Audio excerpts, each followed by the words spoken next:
morning, broadcasting live from the Busy Bee Plumbing, Heating, and Air Conditioning Game Nashville Studios, home of the $99 yearly Beehive membership, where the buzz is always about great service. Hope everybody's morning is off to a great start. We've got TD in studio for the full show today, talking Titans and all things around the NFL. TD, what's going on? What's up, man? Made it in the building. Made it in. I love it. You guys came through the door. I was getting ready to hold you both accountable with some push-ups, but you snuck in under the wire. That's it, man. You know, got to make it interesting. Yeah, exactly. What is it without a little bit of drama here? A little bit, you need some. Speaking of drama, how about the Knicks last night? They are the cardiac Knicks in game ones of these last two series. Came back from down 22 against the Cavs last time out, and then 14 down against the Spurs. They outscored them by 17 in the second half to get the win. Listen, I'm not going to suddenly become a Knicks fan again, but it was fun watching that game last night. It was. Karl Anthony Towns, the way he attacked Wembanyama, it really impressed me. I didn't know he had that in him. Yeah, I've always thought he was. I'm not gonna call anybody soft, but I always thought that he lacked extreme toughness. I'll put it that way. But you also look at Brunson. This team, Hart, he only had 3 points, but 15 boards. He led the team in assists too. That dude was a factor. Also, that's a scrappy team, man. A scrappy team, and I love the fact. Bridges, Brunson, and Hart, college teammates. I was about to say, they've recreated Jay Wright's Villanova team. Right on the main line, Villanova, and now here they are under the lights. Not at the Garden yet, but they'll be at the Garden next week. Monday, I think it is. So that sounds right. Sunday. Yeah. Right, tomorrow. Friday and then Sunday. Yeah. And, I mean, for the Knicks, I still am going to pick the Spurs in this series. It's only one game, but there is a team of destiny feel to the Knicks right now. The way that they've played, is this what now? 12 straight games that they've won? Tied the Spurs in 99. It might have been 99. It was because the Spurs swept the Knicks. It was 99. I think it was 99.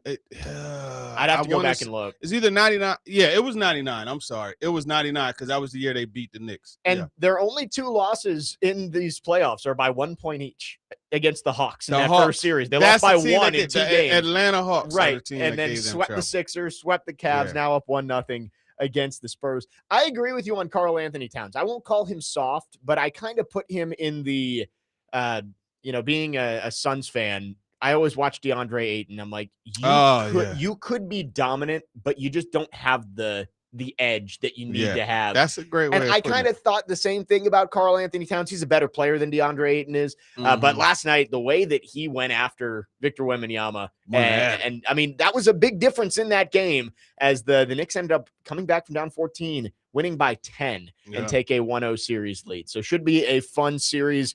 It's been a busy week, TD. I mean, on Monday, June 1st, we all kind of expected the A.J. Brown trade, but then out of nowhere, Myles Garrett gets traded to the L.A. Rams and adds to what is now, I think, a super team up there, down there in Inglewood. That's going to be a team that's going to be tough to beat around the league. Maybe one of the better teams we've seen on paper in a long time. Yeah, man, those boys in Inglewood up to no good.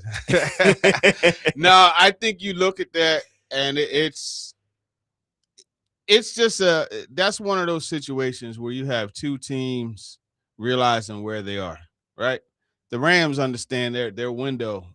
That window, it's open right now, right? But it's closing because you don't know how long Matthew Stafford's going to play. Right. And you look at what they needed, right? They needed help in the secondary. Okay, you know what? Go get Trent McDuffie. First round pick, Trent McDuffie. They needed pass rush. Okay, you know what? Go get Myles Garrett. And now Aaron Donald is talking about coming back. I know. And I don't want to downplay it because I've been saying all week, I'm like, Aaron Donald coming back, you're not getting Defensive Player of the Year, Aaron Donald. Right. This is 35-year-old Aaron Donald who hasn't played in 3 years. But still a productive player. I would rather have Aaron Donald on my team than not on my team, for sure. Pretty much. And then now in this situation, even if it's being as though it's not the same Aaron Donald that was one of the best defensive players ever. You still have him next to a guy who just last year set the sack record. Yep. And don't forget about Braden Fisk is still there too. Like, that team is stacked. Yes, that is.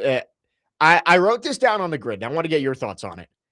When is the last time we've seen a team on paper that looks this good, that is this wide of a Super Bowl favorite? I'm like, the team that comes to mind, of course, is like 07 Patriots, like that team with Randy Moss and Tom Brady, and it was they were loaded. Obviously, almost went 17-0. Yeah. 19-0. But I don't know exactly, 2007, almost 20 years ago. Like, I don't know what the preseason expectations were for them, but just looking at the NFL as a whole right now, I think you've got a lot of good teams. Like, I put the Bills, the Ravens, the Seahawks, the most of the NFC North. Like, there are a lot of good teams, but the Rams are head and shoulders above all of them, I think, at this point, heading into the year. NFC might as well cancel Christmas. Because here's the thing, Jake. The Rams were competitive last year. Right. They were a few plays away from going to the Super Bowl last year. Do you see what I'm saying? And now it's almost unfair. But, hey, look, there's a salary cap in place. They found a way to maneuver around it. And, look, their future, I don't know how bright it is with the lack of picks, but this is F them picks, right? That's what they say. And that's what they've done. And it's yielded some pretty good results as far as the players that they've brought in and their ability to be a Super Bowl contender for quite some time.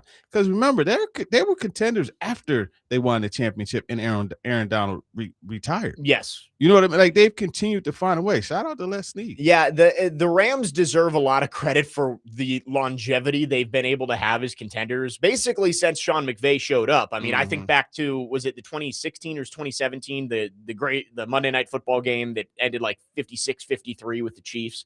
That's kind of when the Rams era started. And there's been years where they haven't been quite as good. They've missed the playoffs, but they've been in the conversation basically for a decade and continuing to mortgage their future almost every year. It's like when they made the Jalen Ramsey trade and they went all in and they did win a Super Bowl, everybody said, all right, well, they got their Super Bowl. Now here comes 5 or 10 years of being bad because they have no first round picks, and they just keep reloading and keep doing it. So that team, they are the Super Bowl favorite by far. 8566 says the Eagles' dream team, preseason favorites by far. When Vince Young called them the dream team. Yeah, that's when they had Namdi and DRC and all those guys. That's what I thought of. Yeah, but you can't get away from that Patriots team. Right. That's the team that I look back and say, like, they were by far the best team in the league. Now, I don't think the Rams are going to go undefeated this year. That is very difficult to do, but they are the best team, and I don't think it's all that close. Now, the best team doesn't always win. We'll have to see. Can they stay healthy? But, man, adding Myles Garrett to what was already one of the 2 or 3 best teams in the league, they're going to be dangerous this year. And I think you made a good point that this is 2 teams knowing where they are. The Rams know that Matthew Stafford he's got 1 or 2 more years left in him, at most, I would say. You've also drafted a guy in Ty Simpson that you think is going to be your quarterback of the future. So you don't have to worry about having to draft your quarterback 2 or 3 years down the road. And for the Browns, they're not a team that was going to compete with Myles Garrett over the next few years. That's not a team that can go win a Super Bowl in 2027 or 2028. Getting what you can at peak value for Myles Garrett and adding a young player who you can build around on the defense in Jared Verse, I think it made a whole lot of sense for that team. They still got something good in return. You know what I mean? We're not going to pretend that didn't happen. Getting Jared Verse, and if I'm not mistaken, Jared Verse is from Ohio, so I'm sure he's disappointed, but it's a little bit of a homecoming for him. Yeah. So he has 2 more years. He's been to a Pro Bowl. He has 2 more years of team control. So 2 years from now, they're going to have another contract to deal with, and we'll see how they address that situation. Yeah. But, I mean, nevertheless, that young defense, Carson's Schlesinger. The defensive rookie of the year. Yeah, you got him. We'll see what they do with Denzel Ward if they're able to flip him for something. Shador at quarterback and Deshaun Watson. You saw Shador; he made $17 million in jersey. I know. I saw that. Man, that's crazy. And not bad. And he, as of right now, it seems like he's not even going to be the starting quarterback for the Browns next year. I want you to do something, folks out there listening. Yeah, I want everybody to do something. Look at Ty Simpson's production. Look at his numbers, just everything. Yeah. That led him to being a first-round pick. Just put it up against Shador's. And holler at me once you do. All right. We'll look it up. We don't got to. We can do this on the other side here. Yeah. But, yeah, I – Put them side by side. Look. To give Shador some credit here, he also played 3 full years in college. Ty Simpson only played the 1. Right. I do not think Shador Sanders is a franchise quarterback. Based on what the Browns are telling us, they don't seem to believe that either. Right. But I do understand what you're saying of like one went in the 5th round, one went in the 1st round. And it's the Browns. But, it's the Browns. Yeah, 4312 on the text line said Browns going to give the Cardinals a run for getting a shot at drafting Manning. I think that is a 4-team race. It's going to be the Browns, the Jets, the Cardinals, and the Dolphins, all fighting for that number 1 pick. Yeah. It's going to be. I don't know. Hopefully the Cardinals. I would like to see that. I would like to see an Arch Manning and look. Just imagine Arch Manning and Marvin Harrison Jr. and Jeremiah Love behind him. But I'm saying Manning. And Harrison, Manning and Harrison. Yeah, like, I totally went over my head there. Yeah, it went over my head and that came back to me. You know, right? I totally forget sometimes. Like, oh yeah, Marvin Harrison Jr. is. I mean, obviously he hasn't lived up to the expectations of what he was coming out of Ohio State, but yeah, that'd be cool. Manning to Harrison 2.0 down there in the desert. There goes your I feel old moment. Yeah, you got one now. No, the first one ever was when like Frank Gore's son was playing college football. Like I'm like, man, Frank Gore. I thought he was still playing in the league at that point. He could have been. Yeah. Shoot. He stuck around for a long time. 615-737-1025 is the phone number. We got lots to get to with TD today. We'll get to those stats that TD asked me to pull up. We'll also talk about the A.J. Brown trade, long awaited, but finally here. What can he do with the Patriots? We'll also get to your phones coming up next. Jake Lyman, Turron Davenport, Parker Kelly, next man up, 102.5 The Game.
Next man up, 102.5 The Game. Jake Lyman, Turron Davenport, Parker Kelly.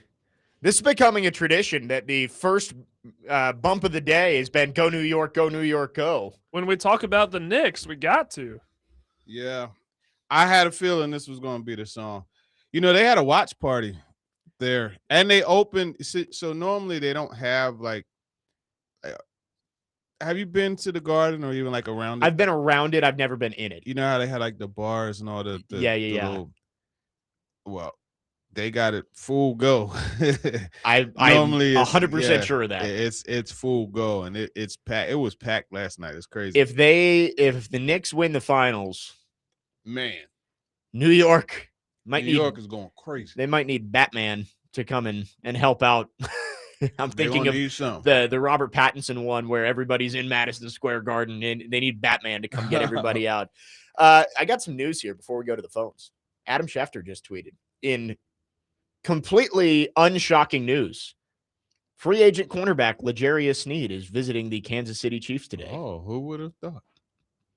In something that we have talked about basically since the Titans let him go. He's probably going back to the Chiefs, and we'll see if he miraculously turns it around when he gets back there. But that was tweeted about 5 minutes ago from Adam Schefter. 615-737-1025 is the phone number. Let's go to the phone lines, driven by WilsonCountyHyundai.com. Nate has called in. Nate, thanks for calling. Go ahead.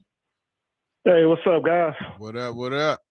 Man, I can't call it. Look, man, I was at I be going to the YMCA, the Northwest YMCA over there on Clarksville Highway. But anyway, the Titans came through yesterday, man, and yeah, they was out there shooting hoops with the kids, man. People always talking about, you know, athletes, and you know, every time they do something bad, they blast it on the TV. But Tell me about it.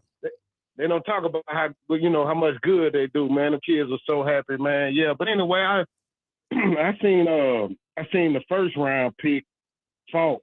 He was a first rounder, wasn't he? Mm-hmm.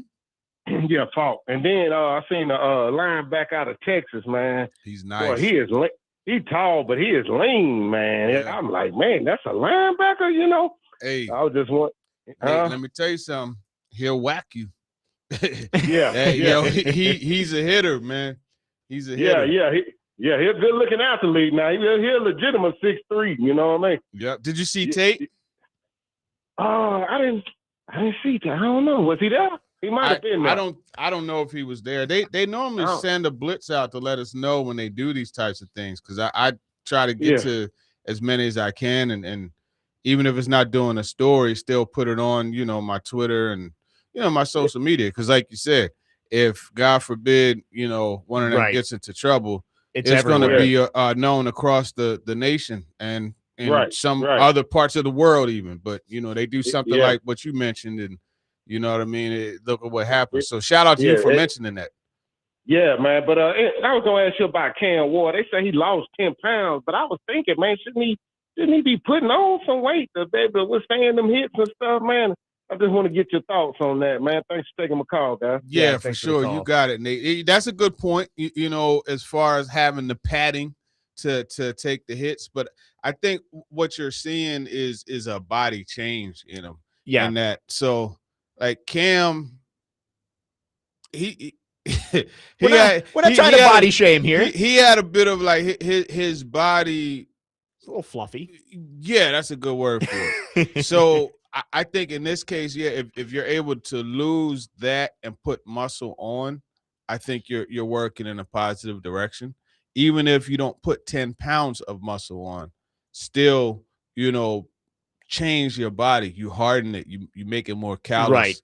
And then that's when you're able to better withstand the hits. Yeah, I think it's a balance, right? You want him to be more mobile, and taking off a little bit of weight can help with that. But you also, you don't want him to be Jaden Daniels, who it's like every time Jaden Daniels gets hit, I'm sure that Commanders fans are holding their breath because he is lean and doesn't have that padding. So I think for Cam Ward, it's, you want to take a little bit of the baby fat off, but also add some muscle to protect him while he's out there. 615-737-1025. We're talking about the Rams being preseason favorites. 8566 did some research for us. He says over the last 25 years, only 4 teams that entered the season as the preseason favorite actually won the Super Bowl. The Colts in 2006, the Patriots in 16 and 18, and the Chiefs in 2023. I wonder which metric or which outlet. I would guess Vegas odds. Yeah. But even with Vegas odds, there's so many. Right. But like the Rams are by far the favorites. I think I saw it's like they're like plus 550 or something like that. And then the next team is in the thousands. So, I mean, it's like the Rams are the heavy favorite, but there's a reason to play the games, right? Right. And I mean, this year, unanimous favorites. I'm talking about in previous years. Right. I'm sure there'd be. It might have been the Chiefs. Right. It might have been the Eagles. It right. It would have been the Bills. It probably was the Bills, because they love Josh Allen. I'm sure, something. That is true. So I'm curious what it was. Yeah, that's a good point, that not every year there's an overwhelming favorite like there's going to be this season. Let's go back to the phone lines. It's been a while, but our good friend Trey has called back. Trey, good morning. What you got for us? What's up? How y'all doing? What's happening? Hey, I want to talk about the Spurs and the Knicks series. I think, me personally, I think the Knicks going to take the whole thing probably in 5. That's what I believe. But I just want to talk, man, it's just like a revelation in life, has come to me seeing the Spurs and the Knicks playing in the finals, because my mother's friend's son played for both of those teams. Wow.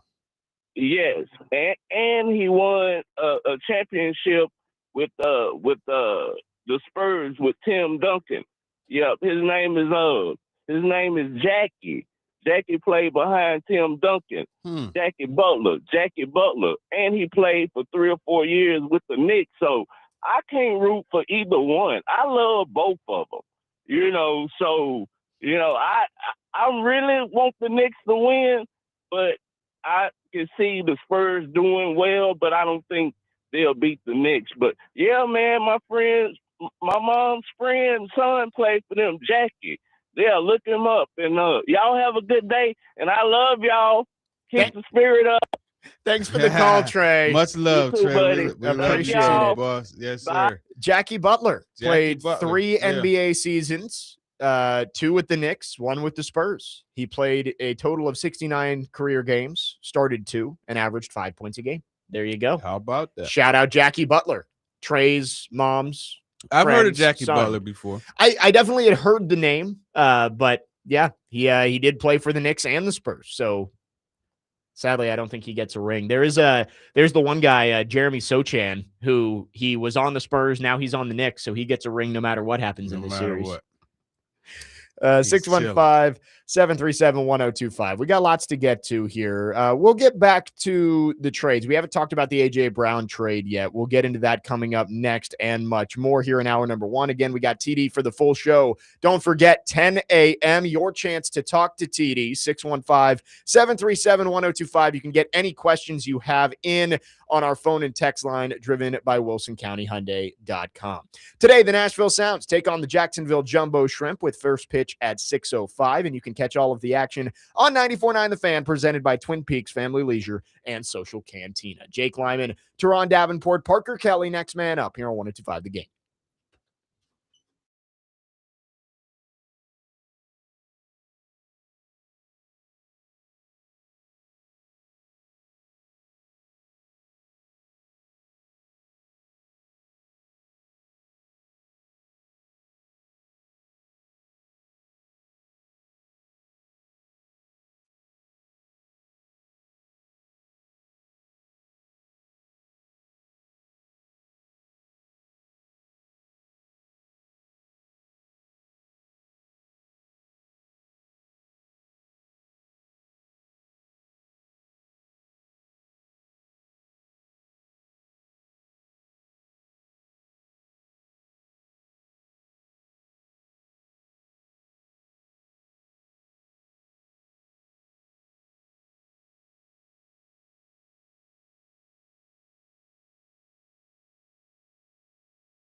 My superstar. Yeah. Man, listen. This song right here made me think of some things, man. Parker, you got me ready to leave. I'm ready to go see my baby now. TD has left the building. I'm ready to go. Hey, listen, my soul gone. Yeah. I'm ready to go see my superstar now. Parker, you're getting you're getting TD out of here early. I thought you might like that one. Make me do the Shannon Sharp. Next man up 102.5 The Game. It's a TD Thursday. Turron is here in body, maybe not in spirit anymore, for the next 2.5 hours. Come on back. You'll see her later. Come on. We got lots of Titans talk, lots of NFL talk. Let's go back to the phone lines, though. Adam in Portland is called in. Adam, thanks for calling. Go ahead. If I ever meet that Jackie person, I'm going to be like, hey, do you know Trey? First thing I'm going to ask him, man. Trey is a celebrity. I think Trey's more famous, man. And no offense to that guy, but hey, look. So I was watching that game last night, and I have to disagree with Trey, man. I think if it's not 5, it's probably going to be 6 games. Where I think San Antonio is better. They just went super, super quiet in the second half. Didn't really play with urgency. I don't know that, and if Wemby, I don't know. You can just see how much better Wemby is than everybody, even whenever he's not playing well. So I think it's going to be 5 or 6 games for the Spurs, man. If you could put a futures bet and just go ahead and lock that in, man. If you were to put 5, I imagine, that would carry a long way on any site. But I just got a feeling, man. And I don't know. They look so much better, and I'm not seeing like Brunson's okay, but I'm not seeing like an alpha that's going to take over and hit all the shots because Brunson also airmailed a lot of them. You know what I mean? So I don't know. It feels like the Spurs to me. I don't know, Adam. When it mattered, Brunson, man, that Brunson burner got going. One of the clutchest players in this era. Yeah. It's the same feeling I had when Allen Iverson was on the court. It's not like you can. It's no denying he's skillful, but it's like, is he going to hit the clutch shot? Like he can drive in the paint and create, but you can only do so much by yourself. And I'm just not. I don't know. Did you see that game where they? Did you see that game? Do you remember that finals? Do y'all remember the AI finals? I do. I was in the city when it happened. I remember they won that first game in LA. But did you see the game where Brunson cooked? Was that when he stepped James over Harden? Tyronn Lue? Yeah, that was when he stepped. But did you see the game where Brunson cooked James Harden in that big comeback? Oh yeah. Oh, for sure. Are you sure? Are you sure? Off that. Are you sure we're talking about the same player? You heard him, man. You heard it. You heard these guys. I mean, they're still kind of living off that high, man. So I don't know. Like I just got to feel the Spurs look so much better to me. We'll see. I'm not saying the Spurs, but I think they're better. I'm not saying the Spurs aren't better, but you can't call in here and tell me that Brunson's not clutch, and it may not. Like that dude has proven over and over again he's going. And I'm not even like a Brunson fan, like you know what I'm saying. But you can't tell me that dude is not clutch. You just can't. I'm just saying the Spurs look better, dude. And you can only go so long well, we can shift to that. And you give up 2 8-0 runs late. I mean, it's crazy. We can shift to that, but you do know part of those 8-0 runs was number 11. Yeah. No, I'm Adam. All of them, yeah. Every bit of that was him. I know that, but I'm just saying, man. I don't know. I'll leave it at that, TD. I'm going to call in a week and be like, look, I told you it was going to go on 5 or 6. I'm not. Listen. On 5. I don't disagree. Like I wouldn't say that that's not possible, but I'm gonna tell you what isn't possible is saying that Brunson's not clutch. Like we're not gonna do that. Come on, man. You don't do that. Brunson is as clutch as they come. I know you're a Philly guy too. I'll leave you alone. I know you're a Philly guy too. So I think back to that Philadelphia team, man, and I don't know why I think about it. Snow and all that. They had a good team too. Yeah, with Aaron McKee, Theo Ratliff before they traded for Dikembe Mutombo, George Lynch. Yeah. Come on, man. Rodney Buford was maybe my favorite basketball player of all time, so I like you citing him. But no, man, and they were overmatched too. Yeah, but it was. Yeah. But I don't know. I actually think that Philly team would smoke this Knicks team. So I don't know. Thanks for the call, Adam. I like the back and forth. I do agree with him, and I think you do too, that the Spurs are the better team. But Yeah, I can't get behind saying that the Knicks don't have a clutch shot maker. Jalen Brunson has proven to be that guy. I don't know that I could say the Spurs are the better team either. They got the best player. They have the best player. I guess that's what, and in the NBA, when you have the best player on the floor, it gives you a really good chance to win. Yeah. But when Wemby goes 6 of 21 and turns the ball over 6 times like he did last night, the Knicks can win this series if they get that version of Wemby. And I think, as Charles Barkley said before the game, and Richard Jefferson said during the game, the length of Josh Hart, Mikal Bridges, OG Anunoby, the length that they bring, like, that's a mismatch. Yeah. You see what I'm saying? And then you got – I personally think the Knicks are the perfect match for the Spurs, primarily because of Cat. Because don't get it twisted, this is the big man that has won a three-point contest. Yeah. Like, he can shoot. And he's going to pull Wemby out. And you saw when he's not in the paint, you saw how they go to the cup. But then you saw how Cat, pump fake, drive, lay it up. You see what I mean? So look, I'm not going to just automatically say the Spurs are going to win. I wouldn't be surprised if they win.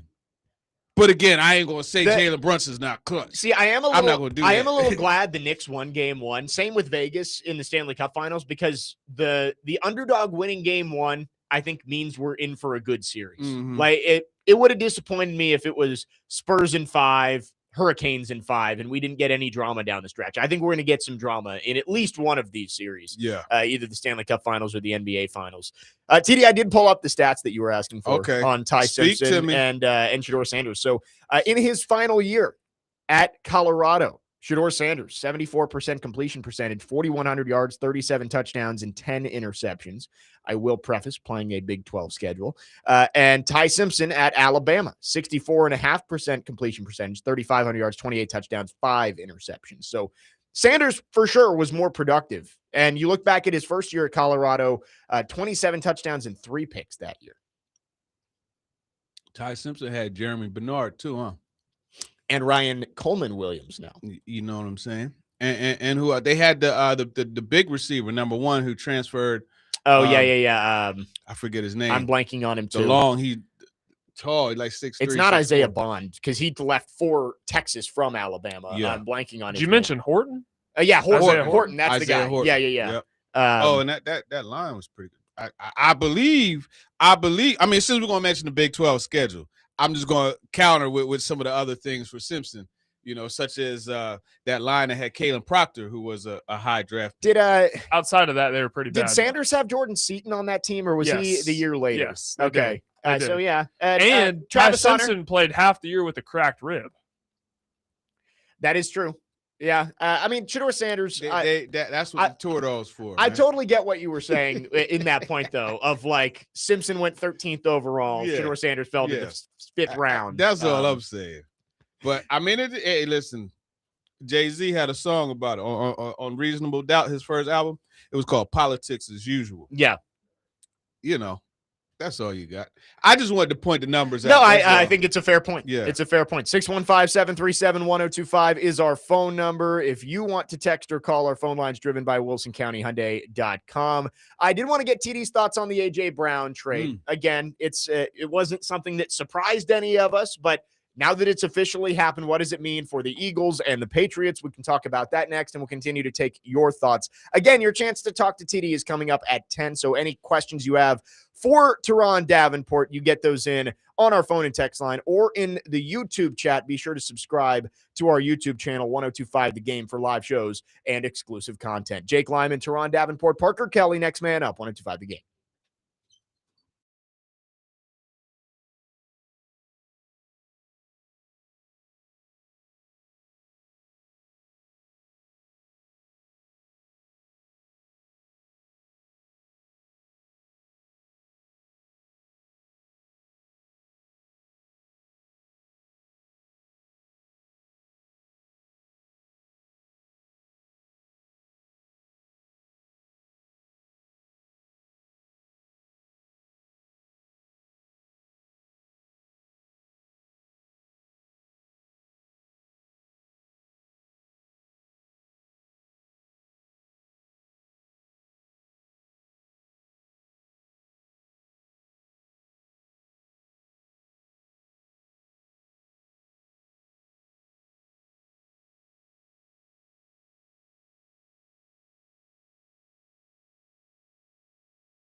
Next man up, 102.5 The Game. Jake Lyman, Turron Davenport, Parker Kelly. Ashanti, that's another one. That's another one. I can see how proud Parker is of anytime he gets TD dancing. You can just see it in his eyes. Yeah, man, This is one of my favorite days of the week. I used to love Ashanti, boy. Woo, used to love her, man. Good gracious, her music and the way she looked, but her music, I always loved her music. She got a song called "Rock with You." She got a song called "Baby." It'd be like, "Baby, baby, baby." Oh man, she got a bunch. I used to really like Ashanti, man. We'll have to get some Keisha Cole going too later. Oh boy, you try to make me explode. Oh man. 615-737-1025 is the phone number. Don't forget, Talk to TD coming up in the next segment. If you have any questions for Turron Davenport, text or call. Our phone line's driven by WilsonCountyHyundai.com. Let's go back to the phone lines. Edward is called in. Edward, thanks for calling. Good morning. Hey guys, can you hear me okay? We got you. What's up, man? Hey, listen, just still want to talk a little NBA. I watched that entire game. I just don't know if Adam had woken up yet. You know, they were up. The Spurs were up by 14. And then in the fourth quarter, Brunson happened. He was the man. Reminds me so much of AI, John Stockton. Just he looked like he was on a mission last night. Yeah. And that he wasn't going to be denied. Now, don't get me wrong, I am not a Knicks fan at all. I'm a Boston Celtics, and I am extremely disappointed. However, there's something about Ben Stiller and Spike Lee that just irritated me last night. Spike Lee looked like somebody's auntie, man. Yeah, you notice he didn't get on the front row. I heard that the front row seats were going for 100,000 TD. Good Lord. Wow. Yeah, Stiller was down there on the front row. But, yeah, Brunson, at the home games, him being when he goes to the free throw line, he took that game over. He did. And he is the man. And, as much as I don't care for the Knicks, they're probably going to win the NBA final championship just because of him, because he looked like a man on a mission. Edward, you know what it is? It's his ability to find his shot. Yeah. You look and you be like, oh man. And then all of a sudden he finds a way, like he'll spin or he'll pump fake and go up and under. He always finds his shot. Yeah. It's just crazy to me. That's the AI. That's the AI in him. Yes, you're right. There's a saying, you can drive the car by looking over the hood down the road, or you can look driving the car down the road. He looks like he's driving the car down the road, seeing things before they develop. Magic Johnson is excellent at that. But yeah, he's a man. Absolutely. Thanks for the call, Edward. Appreciate it. See you. Great call right there. Yeah, I like the comparison there. If you can either look right down the hood and just see what's going on right in front of you, or you look down the road and he sees things before they actually happen. Yeah, I think that's a good way of putting it. TD, I did want to get your thoughts on the AJ Brown trade again. Yeah. Not anything that was shocking. We've been talking about this probably happening June 1st or shortly thereafter for months now. But AJ Brown is officially a Patriot. Do you think that after some turmoil the last few years in Philly that Mike Vrabel is going to get him back to being what he was 2 or 3 years ago when he was one of the best receivers in the league? I do. I think getting him out of that situation, I mean, apparently there was somewhat of a love triangle going on. I don't know. Did you? I did not see that part of it. I saw that him and Jalen Hurts have basically, like, they said that they haven't been good friends for a while now. Well, so I don't know, man. These guys, I get it. No, I don't. Yes, I look. So basically, he and Hassan Reddick, they had a relationship with the same woman. Wow. Not the woman. Not. I don't know. It's crazy. I don't want to get into the man's personal business. I'll just say, look, it was a personal situation. Yeah. So removing him out of that and putting him up there in Boston, I think that's better for him. Jalen Hurts, and A.J. Brown, their relationship isn't the same anymore. Apparently, it was to the point where they couldn't coexist professionally also. So it's just one of those is what it is situations. And for the Eagles, I think it's, addition by subtraction that they're able to get him out of there. But at the same time, you're taking a very productive player out. And now a lot more attention is going to go to Devontae Smith. Right. Now, I thought it was interesting. Jordan Mailata said, well, he's been a number one. He's been a captain. Mailata said, thank God it's over. And I get it because, imagine us doing a show together and you have to consistently wonder, okay, is he going to go to WFMI or whatever it is in Boston? What I mean? Yeah. It's just you can't really dive in as much as you want to with that person because you don't know for sure that person is all the way. That's a good point. It's a distraction. And it's not to say that AJ wasn't all the way in. I can't say he was or he wasn't, but I could understand a teammate questioning that because of everything going on. But it's unfortunate because it is. So I was on yesterday. I was on the Fanatic, which is the ESPN affiliate in Philly. I was on it and talking about it. I listened to the show a little bit afterward. It's just so unfortunate how now that AJ's gone, I got to watch this city love my favorite player in the league. Yeah. And now I'm watching them hate my favorite player. And it's just damn, it really reminds me of the T.O. situation. Now, I tell you what was really good.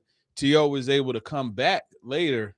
If T.O. go to Philly now, he's beloved. Yeah. You know what I mean? And I believe years down the line, AJ could go back. If he chooses to go back and visit the city, he would be beloved too. But it's an unfortunate situation. But I think this really helps the Patriots.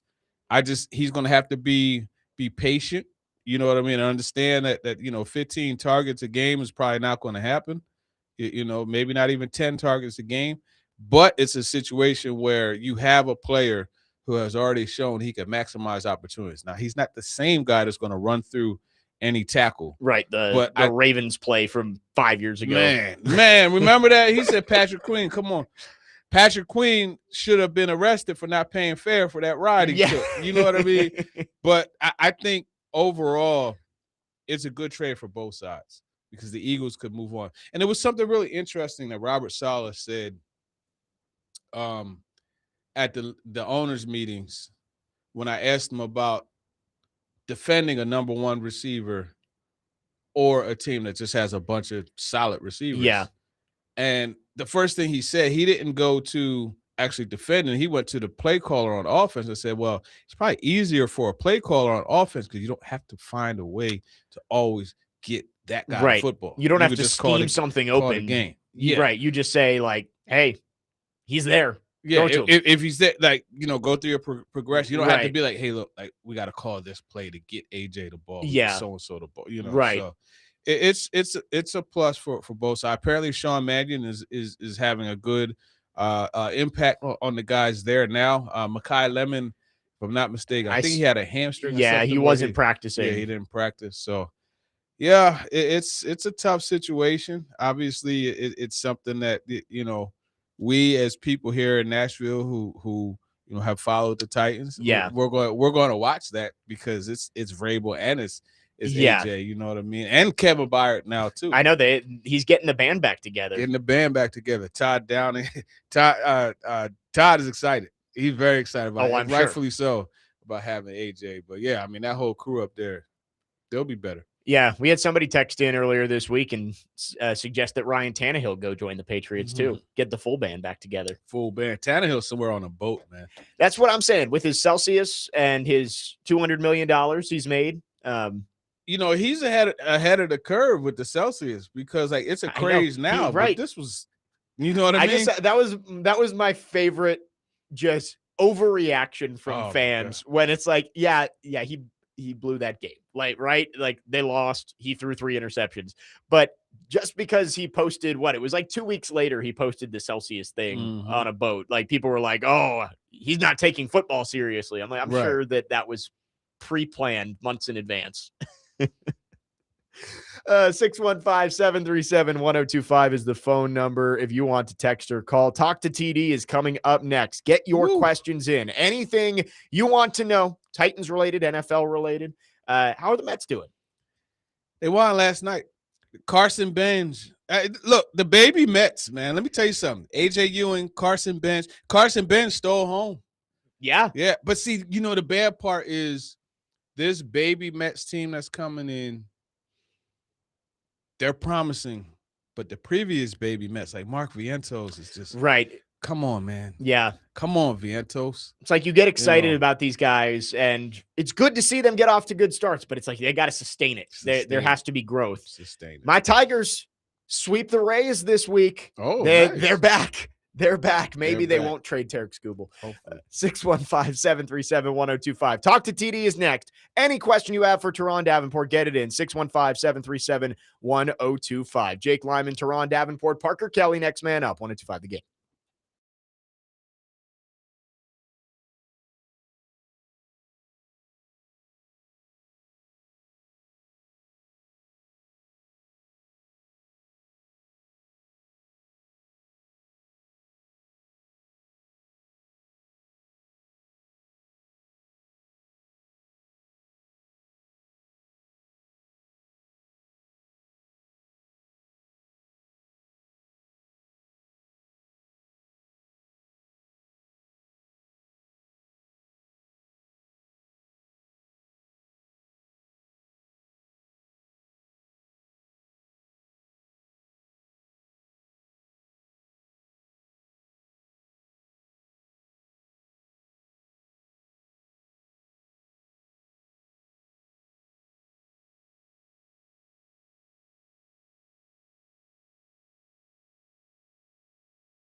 Next man up, 102.5, the game, second hour on this TD Thursday. I'm Jake Lyman, Turron Davenport in studio with us, Parker Kelly at the controls. We are broadcasting from the Busy Bee, Plumbing, Heating, and Air Conditioning Game Nashville studios, home of the $99 yearly Beehive membership, where the buzz is always about great service. It is 10 a.m., which means it's time to talk to TD. Get your questions in, 615-737-1025. Text or call with any questions you have for Turron. We start with Belvis from Houston. First, he says, TD, back off Ashanti. I guess that's Belvis's girl. Oh, okay. Well, you could have her. He's got, yeah, TD's good. I got my queen. She's the best. He asks, it's post June 1st. Do you have any idea who the Titans may possibly add on the offensive line or in the secondary? DB depth is an issue.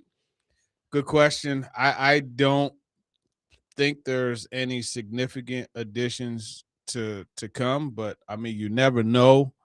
Zeitler is still out there, but again, what you see is pretty much what the team is going to be as far as those positions. Yeah, I post June 1st, like we saw the two big trades, obviously, but I haven't seen a whole lot of like cuts or other players becoming available that we weren't expecting. So obviously they can still add to this team. There are players still out there that could be helpful as depth for this offensive line. I mean, again, I don't feel great about the swing tackle spot. Yeah. And then, waivers. We talked a ton last year about the waiver process at the end of training camp because the Titans had the number one priority. Now, they won't have that this year, but there's going to be players cut that maybe could be upgrades for the Titans at other spots. 4312 going to the Mets here. He says, TD, what is your greatest Mets moment outside of winning the World Series? He says he'll never forget Mike Piazza's 9/11 home run. Yeah, that's a good one. That's a good one. So, okay, it's that same year they won the World Series, and it was that game 6, seeing them win that. I got caught watching the game too late and got a bad beating for it. When I was little at that point, like my bed was a pull-out couch in the living room. And, naturally with access to the TV, I turned it on. I had to watch. Yeah, I was listening to it on the radio. Then 100%. I just said, well, forget that. I'm going to turn it on. And I remember they won the game and just thinking about, like, as it was going to extra innings, I'm like, Mike Scott, like this dude is unhittable. They're going to lose. And sure enough, they won that game 6, went to the World Series. If that would have went to game 7 and Scott pitched, I don't think they'd have won that game. He was scuffing the baseballs, but that's a different conversation. But nevertheless, like that's probably my favorite moment. Yeah, I'm gonna go with that one. It's for me, I'm trying to think of like my favorite Tigers moments, and like the going to the World Series in 2012. I remember Prince Fielder caught the pop-up to end it and sweep the Yankees. That one's up there, but then they got swept by the Giants in the World Series. Mm-hmm. Honestly, a moment that comes to mind, it's a year the Tigers didn't even make the playoffs. It was 2016. JD Martinez had missed like 2 months, and he was available to pinch hit that night, but didn't start. And the Tigers were in a playoff race, and he comes off the bench against Chris Sale, and the whole crowd's roaring, and Mario Impemba, the play-by-play guy, goes, man, if he hits one out right here, and first pitch, dead center, 2-1 game. Yeah. That one was fun, even though, it wasn't actually it didn't end up mattering to the Tigers long-term. They missed the playoffs that year. Yeah, that's dope. That one, I go back and watch that video probably a couple times a year. It's just like, it is one of the most electric moments I've seen in Comerica Park, even though it wasn't a year that the Tigers were actually all that good. Anyway, 3120. This is Richie from White House. Says, TD, let's say you're Mike Borgonzi and the Rams call inquiring about Jeffrey Simmons. If they offered the same trade package they offered the Browns, would you make that trade or turn it down? I'll turn it down. Really? Jared Verse, a first, a second, and a third? I want 2 firsts. But Jared Verse, does Jared Verse not count as a first round value? I want a player and 2 firsts. Man.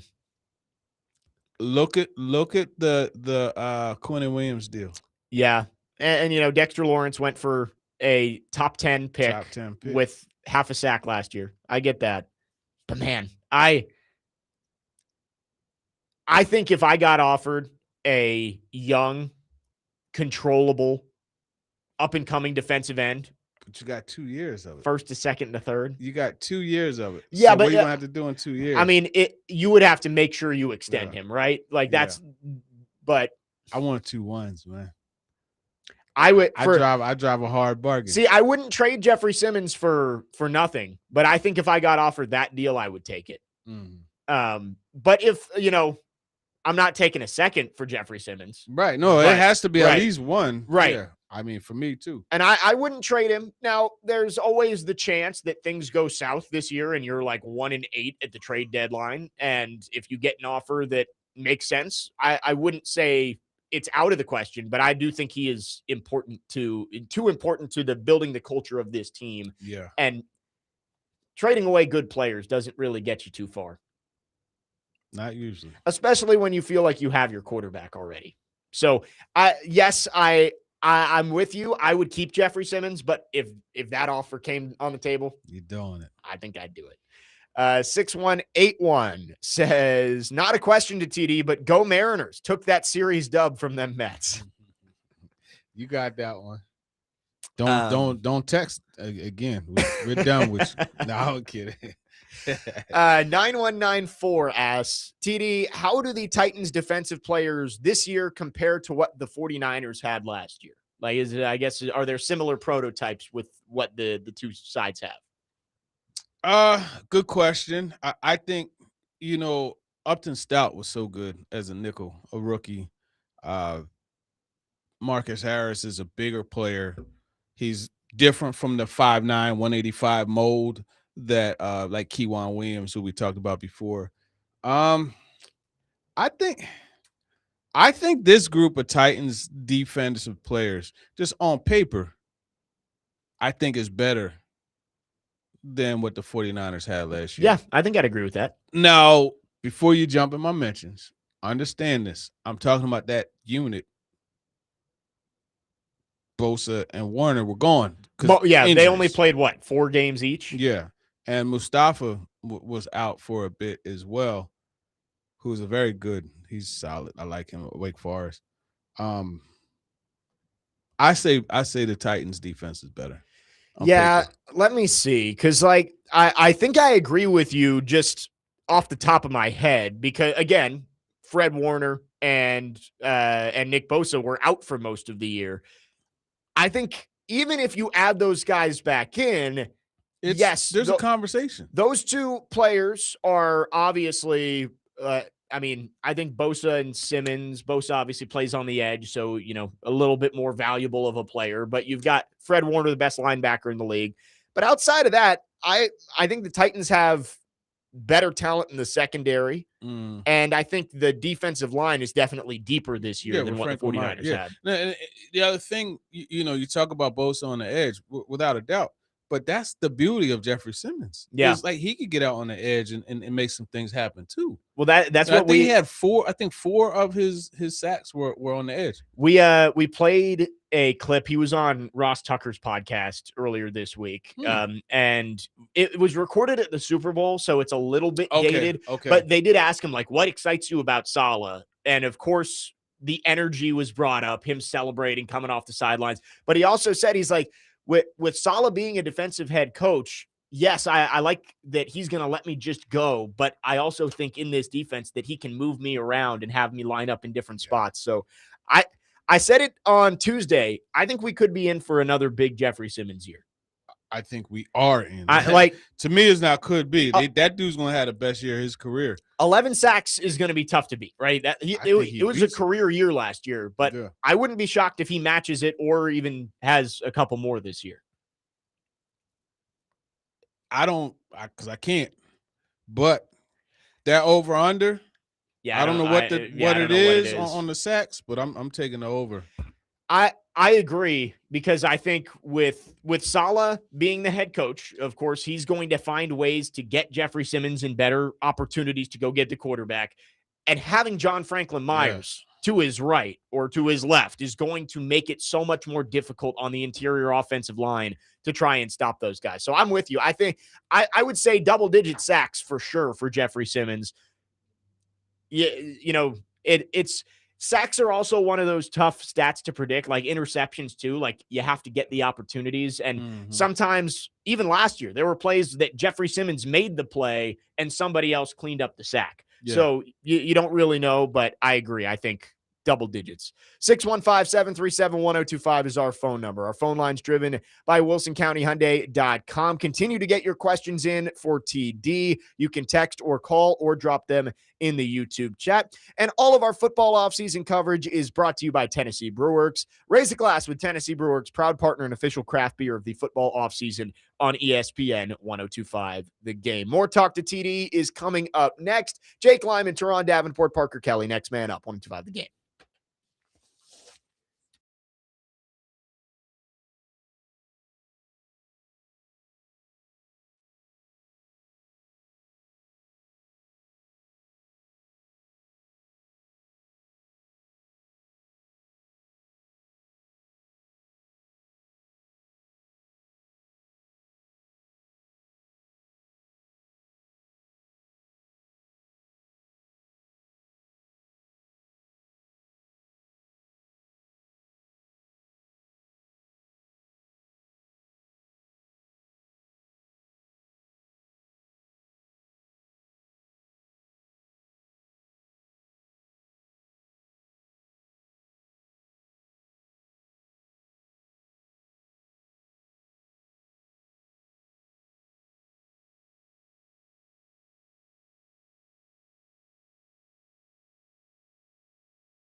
Make me feel. Next man up, 1025 The Game. Jake Lyman, Turron Davenport, Parker Kelly. I was showing Parker, and I think I showed it to Corey yesterday too. The he man that you sent me. Oh yeah. Did I send you the one with Lionel Richie too? No, it was the one with Michael Jackson and Prince. Yeah, I saw another one. It had Lionel Richie. It was Lionel from Thundercats. And the internet's wild, man. Man, the internet is crazy. No, I was like, there's Corey's Christmas present right there. Michael Jackson and Prince's what? It was he man. And I forget what they had Prince's character I was. don't know what Prince was. It was hilarious, man. I did want to clarify something here. We got some tweets about I'm convinced this radio station hates Jeffrey Simmons. I just tuned in. The first thing I'm hearing is trading Jeffrey Simmons. We got a text. It's right now phone lines are open if you want to ask TD a question. We got a question asking, if you got the Myles Garrett trade offered to you for Jeffrey Simmons, would you take it? I said yes. I think that is a knock your socks off type of offer for a player. That doesn't mean I'm shopping Jeffrey Simmons. I think I wouldn't trade Jeffrey Simmons unless you got an offer like that. But we're not advocating for trading Jeffrey Simmons. We got asked a question. We answered it. Chill out. We literally just said we think he's in for a career year. 4312 texted in. He says 13 sacks for Simmons and 10 for Franklin Myers. He says they're going to be the Thumping Brothers. The Thumping Brothers. Is that our nickname for them in the middle? I feel like we can do better than that. Well, listen, man, I'm old enough to remember those Flyers teams that were called the Broad Street. The Bullies? Yeah. It's not Broad Street, but there's the Broadway Bullies. I like that. All right. We're gonna try and get that going here. Spread the word. The Broadway Bullies. Jeffrey Simmons, John Franklin Myers. Let's get to some other questions here. Actually, I had a question for you. Okay. We got the news last night that Russell Wilson is officially calling it a career. Tough He is question. going to CBS. Is he a Hall of Famer? That's a tough question. I mean, I'm on the fence here too, because he is Super Bowl champion. I think the stats would tell you that he's a Hall of Famer. Yeah, I mean, he's led the league in passing. Like, let's see, all-time passing yards leaders. Russell Wilson. I'll go ahead and say yes. Because if you look in that era, he was one of the best quarterbacks. The Seahawks were one of the best teams. NFC Championship game, Super Bowl ring. Should have won another one. Yeah, I would say. But see, people are going to counter and say, oh, well, the defense carried him. Yeah, he had the Legion of Boom. He initially was a game manager, but he progressed. Tom Brady initially was a game manager, but progressed. So I'll go ahead and say I'm not comparing him to Tom Brady. Stop. I'll go ahead and say, yeah, I'll say yes. Russell Wilson, 16th all-time in passing yards, 12th all-time in passing touchdowns. He has one Super Bowl, and again, he probably should have had the other. He did throw the interception. Like, you can blame Pete Carroll and the play calling, Darrell Bevel for, not giving the ball to Marshawn Lynch, but, he did throw the pick.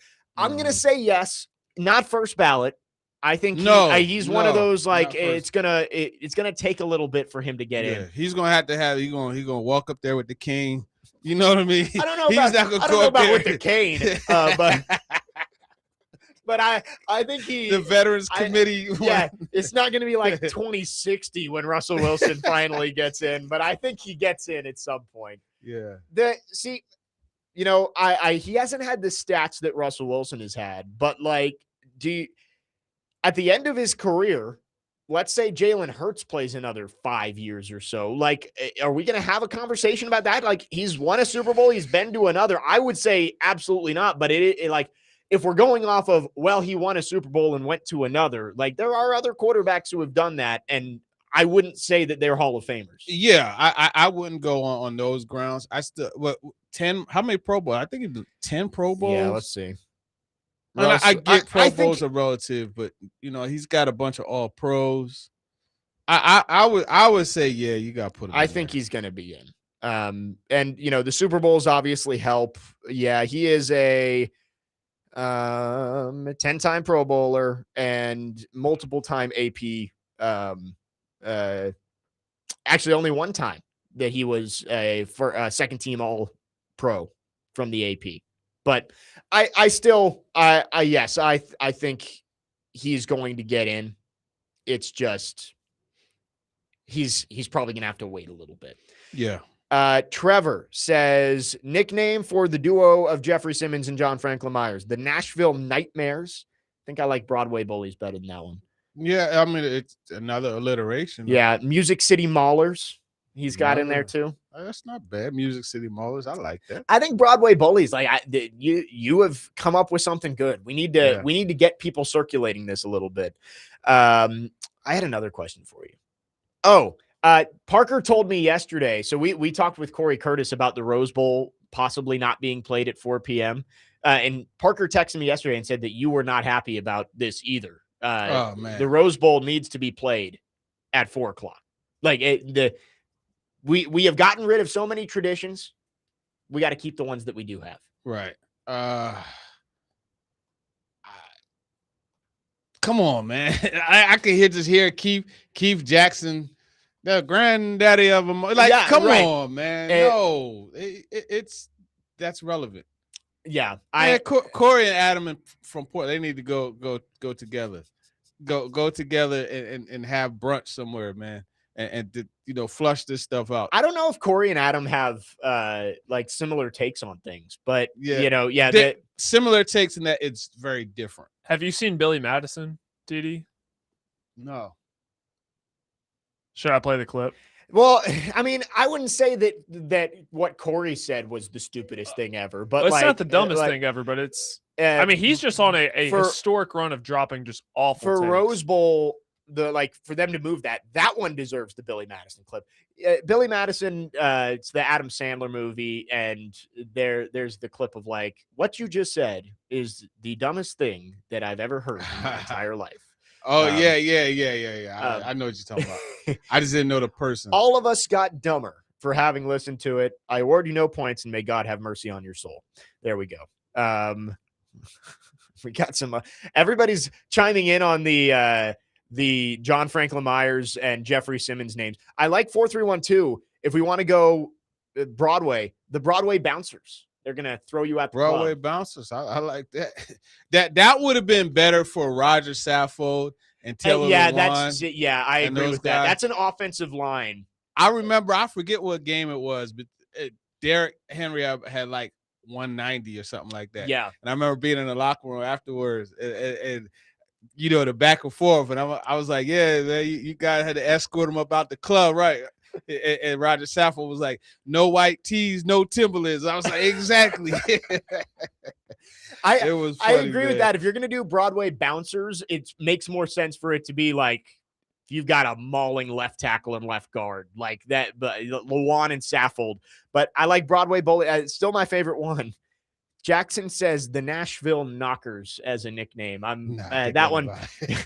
No, we're not going to do that. We're not going to do that. I think we're not going to even give somebody a chance we're towing the line. I don't think Jeffrey Simmons and John Franklin Myers would be too pleased with that one. Jackson also asked, does Russell Wilson's time with the Broncos and his cheesy personality hurt his chances? The cheesy personality. Country. Let's ride. Mr. Unlimited. No, I don't think the cheesy personality hurts him. I do think his time with the Broncos and the way things ended there probably does. I mean, you've seen plenty of athletes hurt their legacy by sticking around too long. And not to say Russell Wilson should have retired when he got traded to the Broncos. That was in 2022.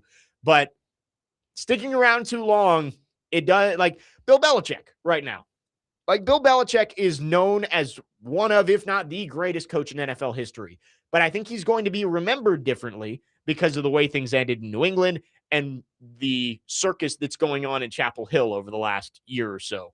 I do think that there is something to be said of no matter how great you were, your legacy can be tainted if you don't know when to hang them up. You gotta know when. Can't see it. You know what I can't unsee, actually? Jerry Rice in a Broncos uniform. Right.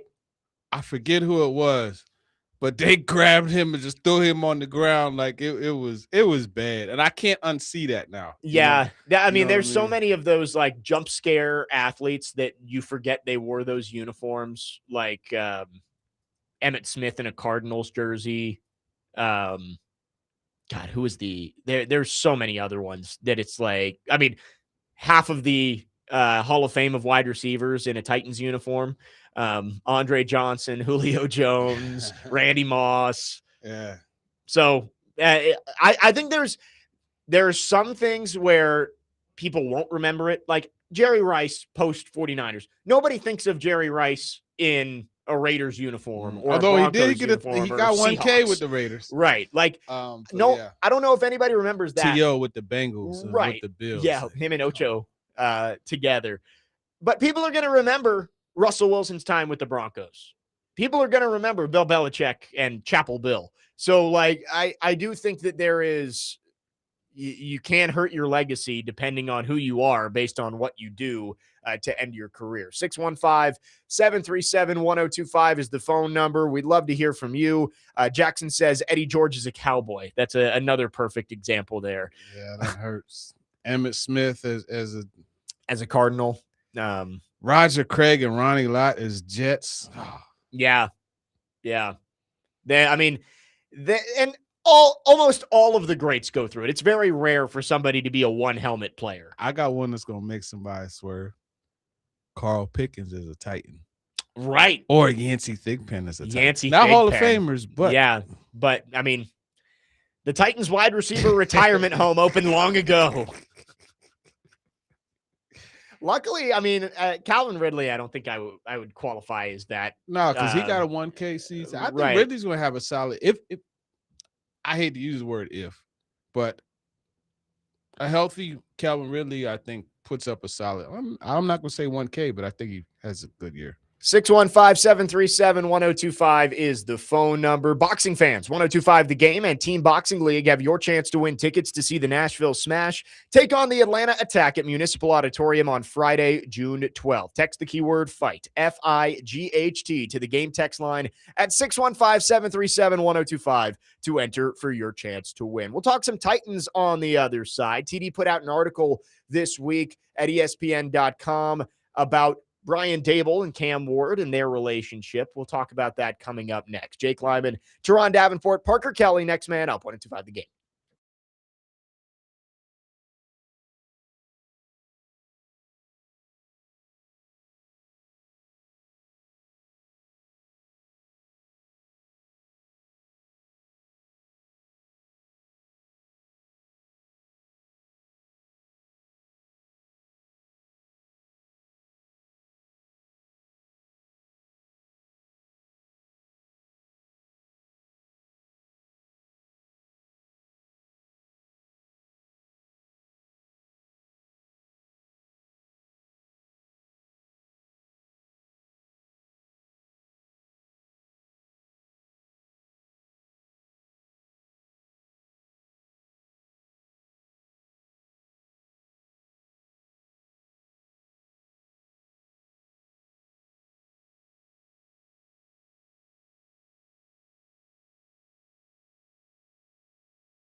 Yeah. Next man up, 102.5 The Game, Jake Lyman, Turron Davenport, Parker Kelly. Come back to Cali. Parker keeping vibes high. You got to put it to the part where he said, high heels, tall, bikini, small. She said she liked the ocean. Yeah. Parker's on a heater today. How could you not love music? Like, you see the vibes it creates, man? And that's the thing about music. And that's why I was so, like, amazed that Corey couldn't find a Prince or Michael Jackson song that there's so much range. Like, okay, you feeling sentimental. Oh, all right, boom. Let me put on You Are Not Alone by Michael Jackson. Oh, you want to get hype? Okay, let me put on, Party Like It's 1999. Oh, you want to just vibe? Purple Rain. Oh, you want to just vibe? Billie Jean. Oh, you want to just like my granddaughter, little Coda. Dakota's her name. She's 2 years old. This little girl, she does all the Michael Jackson. She loves Human Nature. She sings, but she sings it. Yeah. She sings, You Want to Be Starting Something. All the songs, it's so funny. But like, that's the beauty of music. Like it works for someone who's 2 years old and for someone who's 49 years old, like myself. It brings everybody together. You gotta love it. That was a great pool right there. Yeah, well done. That was a great pool. We played that song on Talking with TD before. Did we? Oh, yeah. When we had Sarah Barshop on. That's right. Because Sarah Barshop is our ESPN NFL Nation Rams reporter. Right. So what I do, like on the show, like we always try to pick something, bro. Yeah, exactly. I love it. That's dope. Parker's done a nice job today. He's I do think Parker looks forward to Thursdays every week. He enjoys the rest of the week, but he really gets in his bag when TD's in here. Yeah, no doubt. TD, you had an article this week over at ESPN.com. Make sure to go check it out if you haven't read it yet, about Cam Ward saying Brian Daboll is the perfect fit for trying to build this offense. How do you think that relationship and that dynamic has developed over this offseason program so far? And do you think Brian Daboll has gotten Cam Ward off to the right start he needs for year 2 with the Titans? Absolutely. And just to kind of give you a snapshot of how I think this relationship is going and just how it started. There was a play, and I mentioned the sequence in the story. Yeah. I didn't go into as much detail because I'm a reporter, not an analyst. So I can't, whatever. Right. But here's the deal. Daboll told Cam what was going to happen.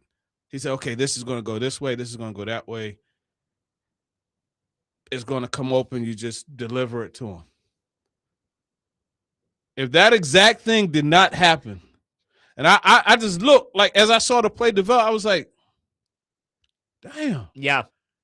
And I know Cam had to be thinking, like, wow. Right. It was. That's how you build that trust. It was savant, like he really predicted it. I'm not going crazy about it. I'm going to say, hey, they're going to be Josh McDaniels and Tom Brady.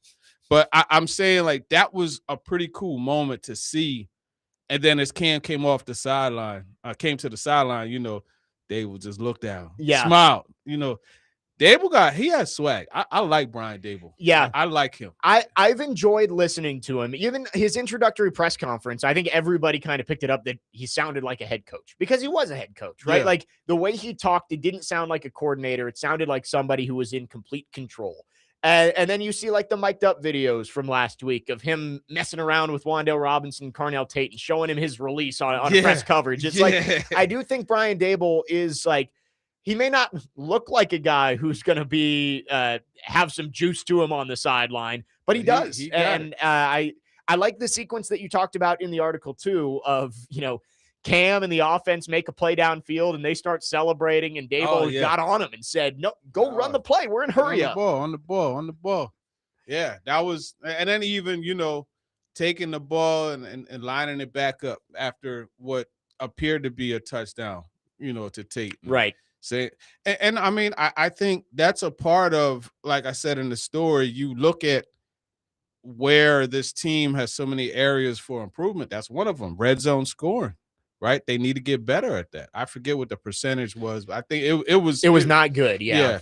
As far as where it ranked, but you know, this is a good example of taking something and saying, okay, look, man, we got to work on it. Let's take an opportunity to do so. So I think the relationship's going to be good. One of the things, and when you say relationship, that's something that stood out to me about Dable when I asked him about the magic that he's been able to have. You know, Daniel Jones was able to parlay into a pretty nice contract. Yeah. You know, you look at Josh Allen, obviously the improvement he made. You look at Jackson Dart, what he was able to do last year. And he said the key is just that, forming a relationship with the young man first. And I think that's really important. And then on top of that, one of the things that he said was, you know, seeing it through his eyes. But what's pretty cool about that situation is he's gotten through to Cam Ward enough for Cam to be like, okay, I know you want to see the game through my eyes. Right. But I want to understand why you are calling this play, in essence, seeing the play calling through your eyes. Yeah. So now you got a good back and forth, and that's a really good dynamic. Again, I'm not saying, you know, this is going to be Bill Walsh and Joe Montana or anything like that.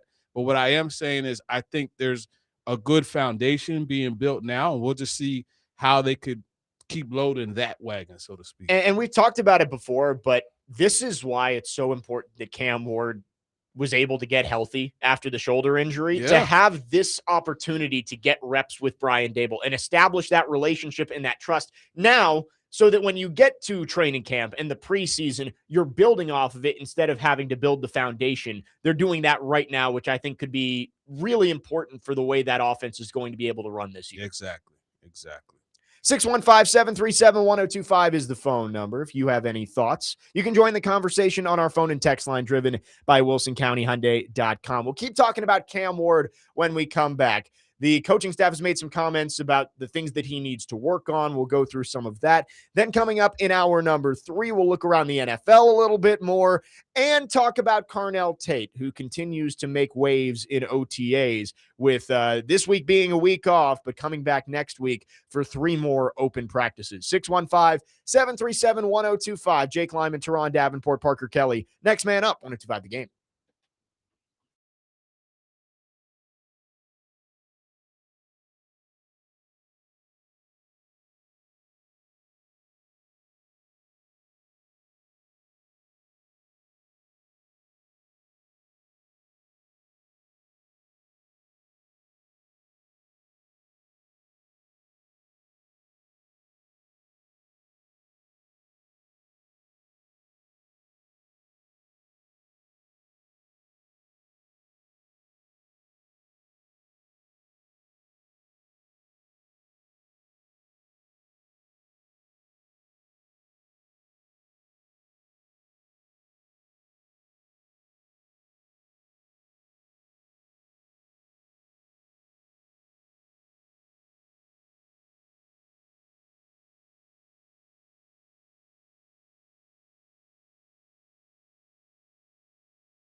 Use a true player. Next man up, 102.5 The Game. Jake Lyman, Turron Davenport, Parker Kelly on this TD Thursday. Please don't shoot up that place. Why? They should be having my baby. Parker was pleased with this one too. That was, again, I'm liking the playlist that Parker's put together today. Yeah, throwing in some new ones in there too. Yeah, trying to mix it up. Who you attracting with that line? What's your name? What's your sign? As soon as he buy that wine, I slide up from behind and ask you what your interests are. Who you be with? Things that make you smile. What numbers to dial? You gonna be here for a while? We can keep going. Come on now.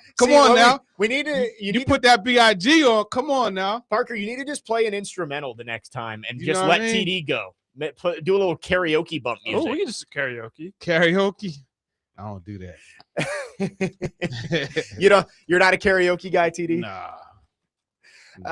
We got some news here. We're going to get into it in the next hour. Christian Watson, 4-year, $110.5 million extension with the Packers. So very interesting. Lots of big extensions coming down the last few days. Do wonder maybe Peter Skoronski could be coming up somewhat soon. But we'll talk about some of those big deals coming up in the next segment. But I did want to stick with Cam Ward here for a couple of more minutes, TD. A lot of things that we've talked about with Cam Ward, and we went through the Derek Carr, David Carr podcast, and they pointed out two things that they think he needs to be better with: the footwork and some of the pre-snap decision-making. Let's start with the pre-snap stuff because we were talking about Brian Daboll, especially with Austin Schlottman likely being his center. Does know the system, but not super experienced in that spot in terms of snaps played, games started. How do you feel like Cam Ward needs to improve what he's able to recognize pre-snap to set up the offense to be in the best situation possible? That's a good question. I think one thing that he does have to do is make sure he doesn't lock in on where he wants to go. A predetermined reads. Yeah, that's a good point. That's one. I think that's the main thing. Pre-snap, because for the most part, like, he's seeing stuff pretty well. So I don't think there's really much other things much else he needs to do. Yeah, I mean, setting protections. There were issues last year at times, but I think for the most part, you saw he was in control at the line of scrimmage. You would see him moving guys around, and you would see him make checks at the line. Him and Brian Daboll, of course, need to work on what that's going to look like in this new offense, the terminology, all that kind of stuff. But the other one is the footwork. And mechanically, Cam Ward has a unique throwing motion. I don't think you want to mess around too much with anything up top, right? Like the arm angles, yes, sometimes it's going to lead to a ball getting batted down, right? When he goes a little bit lower and throws it into a guy's hands.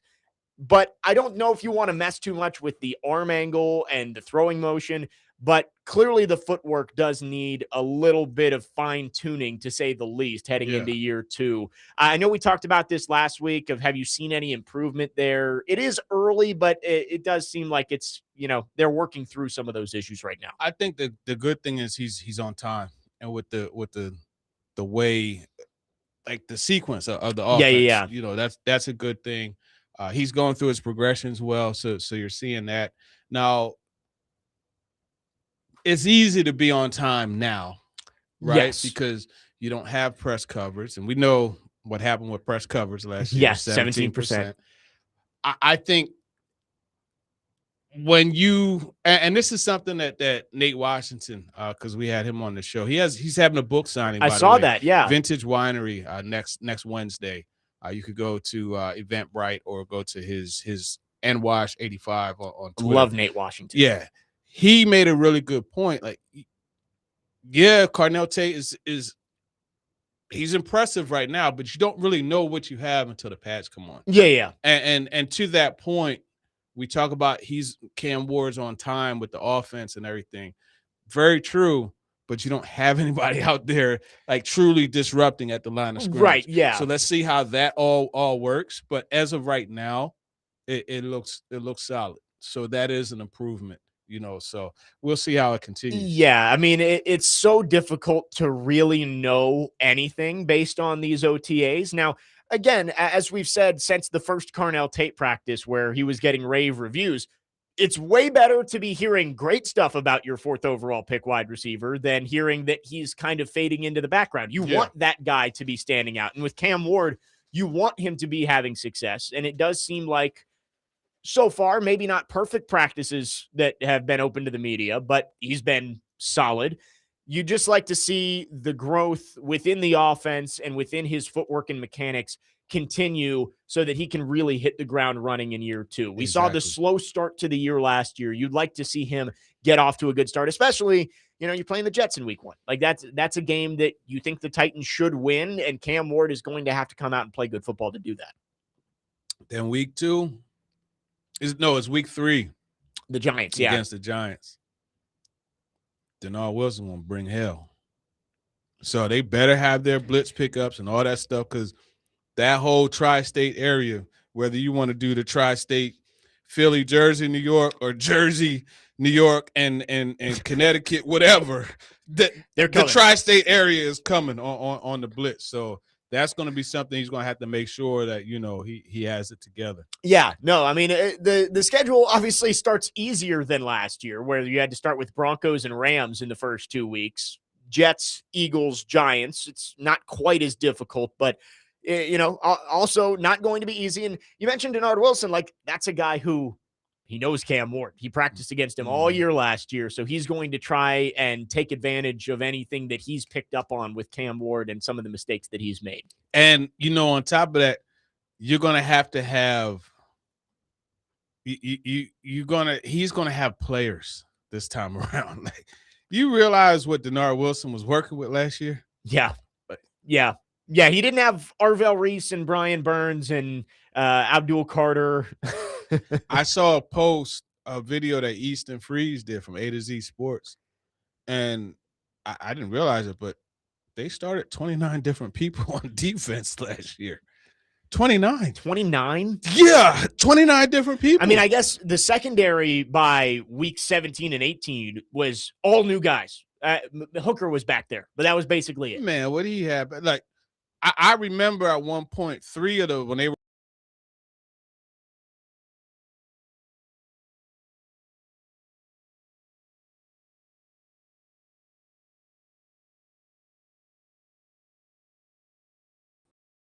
because I remember we had a day.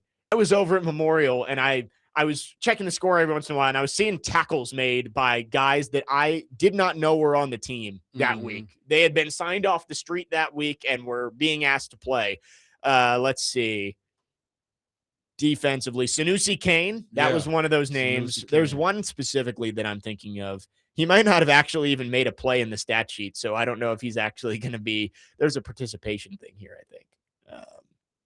Anyway, there were lots of names that I had not heard of before. I mean, looking just at the stat sheet here from that Week 18 game, you had Sanusi Kane, Micah Robinson, Jarek Reed, and Truman Jones as 4 of your top 5 tacklers. Jones, yeah. Now, Micah Robinson and Jarek Reed, now they're on the roster this year, which is solid. But and we talked about Robinson last week, that he could be a guy back end of the roster at cornerback who could add some depth there. Although no doubt about he ended up on the wrong end of a highlight reel last week with Carnell Tate. Yeah. Keemon Hall, Eric Hallett. Yes, Eric Hallett. I mean, good gracious. Yeah, there was some guys that. Those are all the DBs that play. Look at that. Yeah. Look at that. All the DBs. Maybe it was Eric Hallett that I was thinking of. But yeah, you had like the waiver claim guys. Jalen Armour Davis played a ton last year. Samuel Womack. So yeah, you're right that Denard Wilson, first off, is going to have a much deeper stable this year with the Giants, and Robert Saleh will have a much deeper stable as well, calling the plays for the Titans. 615-737-1025 is our phone number. We'd love to hear from you. Our phone line driven by WilsonCountyHyundai.com. 4312 says, God, I still think Reese is going to be a monster, and we passed on him. Tate looks great, but I can't shake that Reese is going to be amazing feeling. Yeah, I mean, I would have taken Arvell Reese in the moment, right? Like if I was the one turning the card in, I would have gone with Reese. But I also understand the red flags with Reese, that he didn't really have a true position. There was a lot of projection that had to go on there. Carnell Tate, everybody seems to say he's one of the safer wide receivers you could have taken in this draft. It's just a matter of what the upside is. There's so much polish on him, man. Yeah. And I think it also, and that's one of the things that I always look at is like the situation and the match, right? Like this team is starving for a vertical guy. Yeah. I know he didn't run 4.3. I get it. But he's still a vertical threat. Right. Right. And so you look at that, and then they're starving for, like, to me, although his ceiling may not be as high as Jordan Tyson. Yeah. His floor is so much higher. Yes. And this is a team like what? Jeffrey Simmons, Peter Skoronski. Like, those are the only first round picks in like 10 years, that have been able to. Right. I mean, make it, to make a second contract. Yeah. It's like, come on. And I mean, obviously Skoronski hasn't done it yet, but we know at some point he's going to get. And like Conklin is a weird one because like Conklin deserved a second contract. He just didn't get one. That opened the door for another blunder, with the first round with Isaiah Wilson. So it's just like, if you could get something that matches what you need, as well as not a sure shot, but a pretty good, like you're hedging your bet. Yeah. I think everybody felt good that Carnell Tate, especially, I mean, again, don't scout helmets, but like with what Ohio State has put out, Carnell Tate, I think everybody was like, yeah, he's going to be a good NFL wide receiver. It's just, is he going to be an elite NFL wide receiver? Right. You don't scout helmets, but you don't discount good coaching. You know what I mean? Yeah, right. And I think when you look at Ohio State receivers, they consistently are polished, pro-ready route runners, pro-ready, hands catchers, guys that typically have a good impact. Yep. Now, Harrison Jr., all right. Again, but good player. All the other ones, Ibuka, Jackson Smith, Chris Olave, Garrett Wilson, like we could go on and on and on. Right. Terry McLaurin. There's a reason. Yeah, Terry McLaurin, like going back. There's a reason. Yeah. Yeah. And we're going to talk Carnell Tate more coming up next. We've now seen two big 9-figure wide receiver extensions this week. And I wanted to look specifically at Drake London and his production that just earned him about a $40 million a year extension. Do we think that Carnell Tate, would you be okay with a Drake London-like career from Carnell Tate to this point? We'll talk about that coming up next. 615-737-1025. Jake Lyman, Turron Davenport, Parker Kelly. Next man up, 102.5 The Game.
Next man up, 102.5, the game final hour on this TD Thursday. Jake Lyman alongside Turron Davenport, Parker Kelly running the show. We are broadcasting from the Busy Bee Plumbing, Heating, and Air Conditioning Game Nashville studios, home of the $99 yearly BI membership, where the buzz is always about great service. We've gotten to a lot today, but earlier this morning, it was reported by Adam Schefter that Christian Watson has gotten a $110.5 million extension over the next 4 years. This is the second big wide receiver extension this week. Drake London got a 4-year, $141 million contract that with incentives could go up to $150 million. And it got me thinking, TD, seeing Drake London get, doing quick math in my head, $35 million a year, he was a top 10 pick, 8th overall. Would you be okay with Carnell Tate having stats similar to Drake London through 4 years that just earned him a massive extension? I will give you the averages he has over 4 years and preface with he only played 12 games last year, but he's been mostly healthy outside of that. Over 4 seasons, he averages 77 catches for 990 yards and 5.5 touchdowns. Now, he did have a big year back in 2024, but I would expect more from a wide receiver. Not saying that you don't extend him, right? Like Drake London's a good player, but man, for what you're paying there, I kind of expect more. I expect a superstar receiver rather than a guy who's just a middle of the pack wide receiver one. Yeah, I think he's an upper to middle of the pack receiver one. This is what happens, though, with how the salary cap is exploding. Right. And then even I think they're doing this based off of future value of what they believe he's going to develop into. But, I mean, you look at the 2024 year. I mean, that's pretty impressive, right? Yeah, 1,200 yards. 1,200 yards, very close to 1,300. 9 touchdowns. Last year he had 7 touchdowns.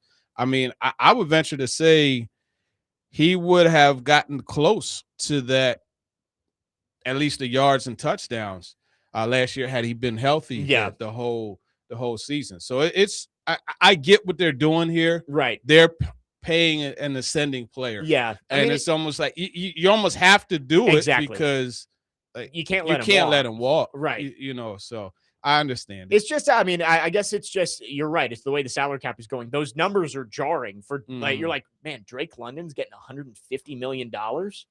Now, does that factor in the 5th-year option for him? Or I don't know, actually, because I'm curious about that. But yeah, I mean, this is a deal. I would. Oh, wow, I understand it. I'll put it that way. Yeah, I think he's playing on the 5th-year option this year, and then the contract kicks in next year. Okay. So he would be a free agent in 2031. The Christian Watson one, though, is even more jarring. Now, that one, like, he missed 9 games over the last 2 seasons. He has not played a full season in his NFL career. He played 14 as a rookie, 9 in his second year, 15 in his third year, 10 in his last year in 2025, and has never had more than 620 yards in a season. Mm-hmm. And he just got $110 million. I know one thing. That guy could go. He could go. He has gas, that easy speed. You know what I mean? And at that size, they just got to figure out a way to get this man healthy for a full season because, when healthy, I mean, we saw it here, right? The Malik Willis game. I mean, it's 3rd and 18, man. Matt LaFleur was like, oh, no, we're going to let that thing rip. He ran that deep over. It was a 40-yard game. Yeah. You know what I mean? Like, that dude, he takes the top off of the defense. That's for sure when he's out there, But the best ability is what? Availability. And he's not consistently available. That's a deal I would not have done. Honestly, I would have. So I just think you can upgrade there. Instead of paying $30 million a year for a guy who's injured. And yes, if he's been healthy, he probably has more than 600 yards in a season. But it's not. But he hasn't been healthy ever. And it's like, I mean? It's not like he's putting up 800 yards in 10 games. Like it's 600 yards in 10 games. Like that's around 1,000-yard receiver. I guess that's just where we are in the NFL is you don't want to let these guys walk. And they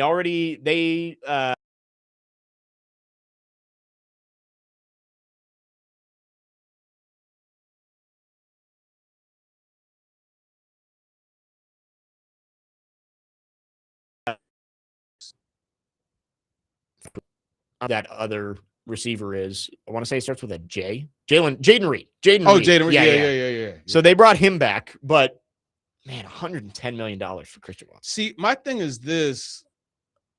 The Packers just have always proven to be able to find receiver. I mean, like, Jordy Nelson, Devontae Adams, Donald Driver. Outside of the first round. Yeah, and they've always been able to consistently find. So I get, 6'4", 4'3" type of speed. I get it.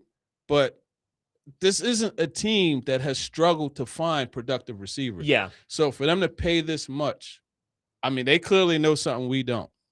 And that's fine.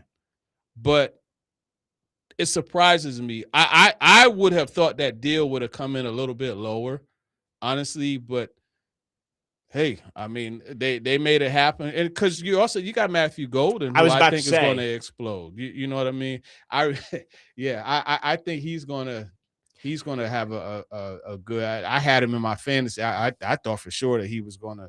Yeah, well, it's like the Packers finally take a first-round wide receiver. You're like, this guy must be pretty special, and he was. No, I really liked him coming out of Texas too. Like that last 30 days he had, I'm like, this dude, I mean, he made himself some money. Yeah, Yeah, no, he was great for Texas, and then man, he ran a ridiculous time at the combine. They got him into the first round. So, Christian Watson, I don't think I would have given him that deal. But you know who he trained with, right? Who? The assistant speed and strength coach for the Titans now. Really? My guy, man, Brent Callaway. Wow. Yeah, he was at Brent used to run Exos in Frisco. Yeah. I visited and talked with Matthew Golden down there. I said, hey, man, maybe the Titans will get you a 38. He laughed at me. Yeah, he was like, I'm not lasting He knew he was going to cook it and go in the first round. He knew it, man. 615-737-1025 is the phone number. Oh, and Dustin has dropped. Dustin, if you want to call back, we'll get back to you. 615-737-1025. Our phone line's driven by WilsonCountyHyundai.com. We'll keep talking wide receivers.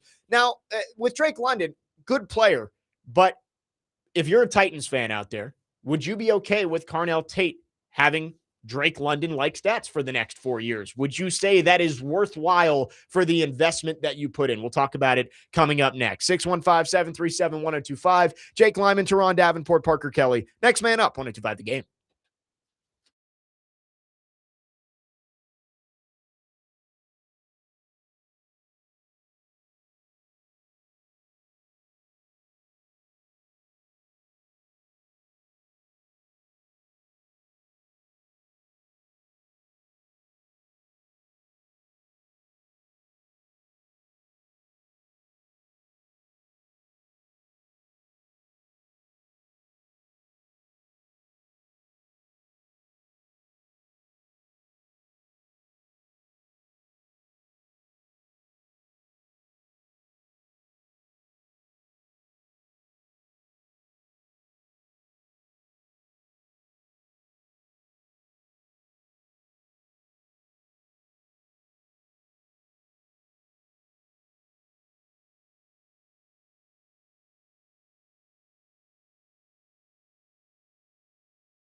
Next man up, 102.5 The Game. Jake Lyman, Turron Davenport, Parker Kelly.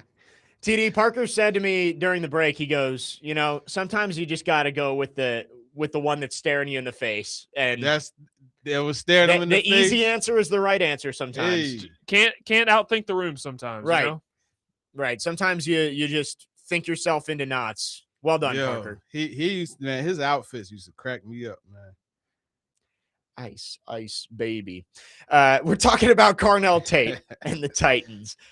Fourth overall pick has gotten off to a really good start at OTAs. But again, it's May. It's June now. It was May when he was out there on the practice field. They'll be back in action on Monday. For Carnell Tate, expectations have to be high for him. He is a top 5 pick for a franchise that has been searching for an elite wide receiver for a long time. At least one that they aren't going to trade away. So with Carnell Tate, I asked the question, you know, Drake London just got paid like a top of market wide receiver. And actually, let me look where he is in terms of overall contracts. Let's see, wide receiver. So in terms of average per year, Drake London is now 3rd among wide receivers, only behind Jackson Smith-Njigba and Jamar Chase. He is slightly ahead of Justin Jefferson and CeeDee Lamb. So you're paying Drake London like he's a top 5 wide receiver in the NFL. I understand it's not who's best, it's who's next when it comes to these contracts. But if Carnell Tate is going to get a contract extension like that, I think I would like to see more production than what Drake London has done so far in his career. I think Parker has said it before. Sometime in his rookie deal, I want a 1,300-yard season from Carnell Tate, a season where you're like, man, the Titans have one of the best wide receivers in the NFL. Now, he doesn't have to be Jackson Smith-Njigba Offensive Player of the Year. He doesn't have to be Jamar Chase, but I do think that he has to be in that conversation as one of the best wide receivers in the NFL by the time his rookie contract is done. In order to get this level money? Well, in order to get paid like you're a top 5 wide receiver in the NFL, I would like you to have produced like you're at least a top 10 wide receiver in the NFL. Would you say Drake London's a top 10 NFL wide receiver? No. There are 10 guys I could easily, Jettas, Chase, JSN, CD. I mean, in that scheme, Puka. Yeah, I would say Puka. I would honestly, is it a hot take to say in terms of just talent, I'd put Garrett Wilson above him? Like, it's funny you mentioned because his name popped into my mind immediately. I really like Garrett Wilson as a player. He just has not had a quarterback ever outside of but still has a couple games of Aaron Rodgers. He still has produced. He has more 1,000-yard seasons than Drake London. Right. I would put Amon-Ra above Drake London. To me, Amon-Ra is situational. He's a slot only to me. Yeah, I mean, I guess that's true. But he's a heck of a slot. Yeah. So, yeah, I mean, I think. I mean, like, Amon-Ra has 2 1,400-plus yard seasons. Yeah. He's played at least 16 games in all 5 years. He's got 3 straight years with 10 touchdowns or more. Like, that is, if Carnell Tate is Amon-Ra St. Brown in 4 or 5 years, not the player specifically, but that type of production. Yeah, give me that. That's worth the 4th overall pick. I think this team is going to end up overpaying for him, for Carnell Tate. So you think it's going to be similar to this, where it's like, yeah, you kind of had to pay him. He's your wide receiver 1, but he's getting more money than he actually is worth as the player he is. I think, I don't want to say more money than he's worth, but I think it's going to be a premium for him because if you're having this conversation, like, he's clearly produced, right? Yes, yeah. And I think with this team's inability to, draft and develop receivers, I think there's going to be a premium provided that Tate develops into what everyone hopes that he's going to be. Yeah. And I think there's also going to be a premium because I feel like even though there are times where Amy Adams Strunk acts off of emotion, part of that emotion is not wanting to make the same mistake twice. Right. Yeah. Right. If Carnell Tate is a good wide receiver, he's getting extended. Yeah. Because and the you scars know, of A.J. Brown. Because $2 million is what? $2 million. Yeah. That's why A.J. Brown. Isn't it? Yeah. Isn't still $2 here. million. Yeah. He told me all he wanted was 22. All he wanted. Now, egos play into that, and that, like, of course, we understand. And again, John Robinson has said as much. He would go back and change it if he could. Yeah. But no, I see what you're saying. Of like, Carnell Tate isn't going to be. I don't think he's going to be Jamar Chase or even CeeDee Lamb, where it's like, yeah, that guy, pay him whatever to put him at the top of the market because he is going to be a top 5 wide receiver. Mm-hmm. But like, I at least would like to see him show that he is a dude. Like, it's like, all right, yeah, that's a guy that I'm willing to pay $40 million a year for, even if he's not better than Jamar Chase or Jackson Smith and Jigba. I'm willing to give him that deal because he is one of those guys in the NFL. Mm-hmm. And I don't know if I put Drake London in there. No, I get it. 8771 says, I am not a Falcons fan, nor do I play fantasy football. So a fan like myself has never heard of, he says, Jake London. Drake London.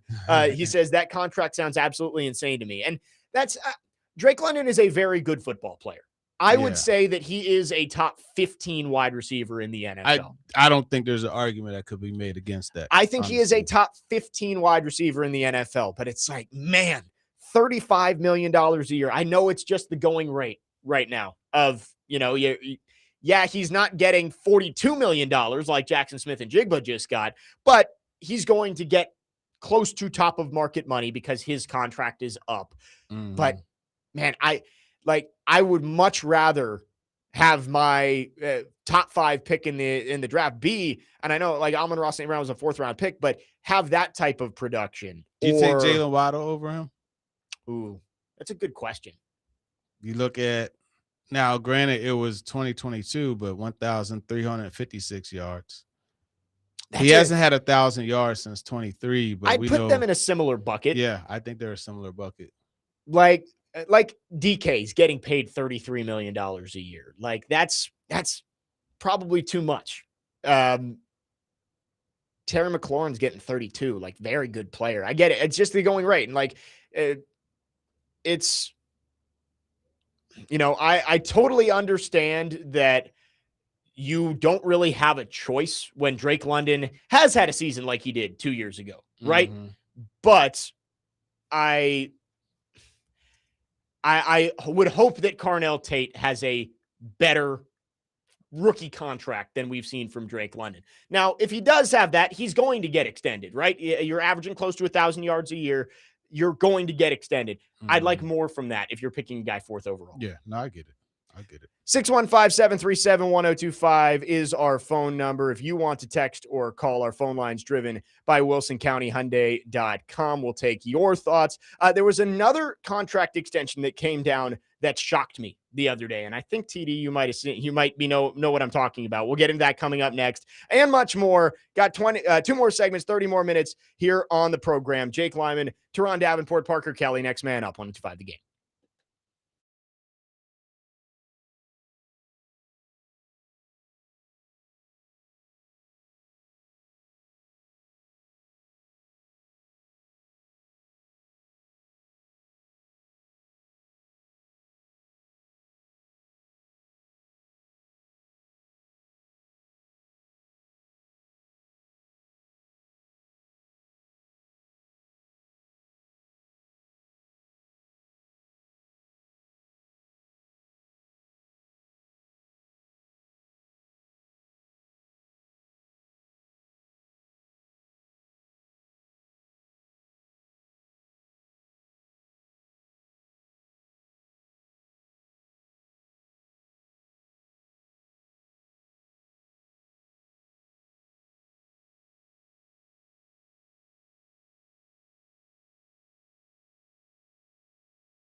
Slaughter, electrical tape around your daughter.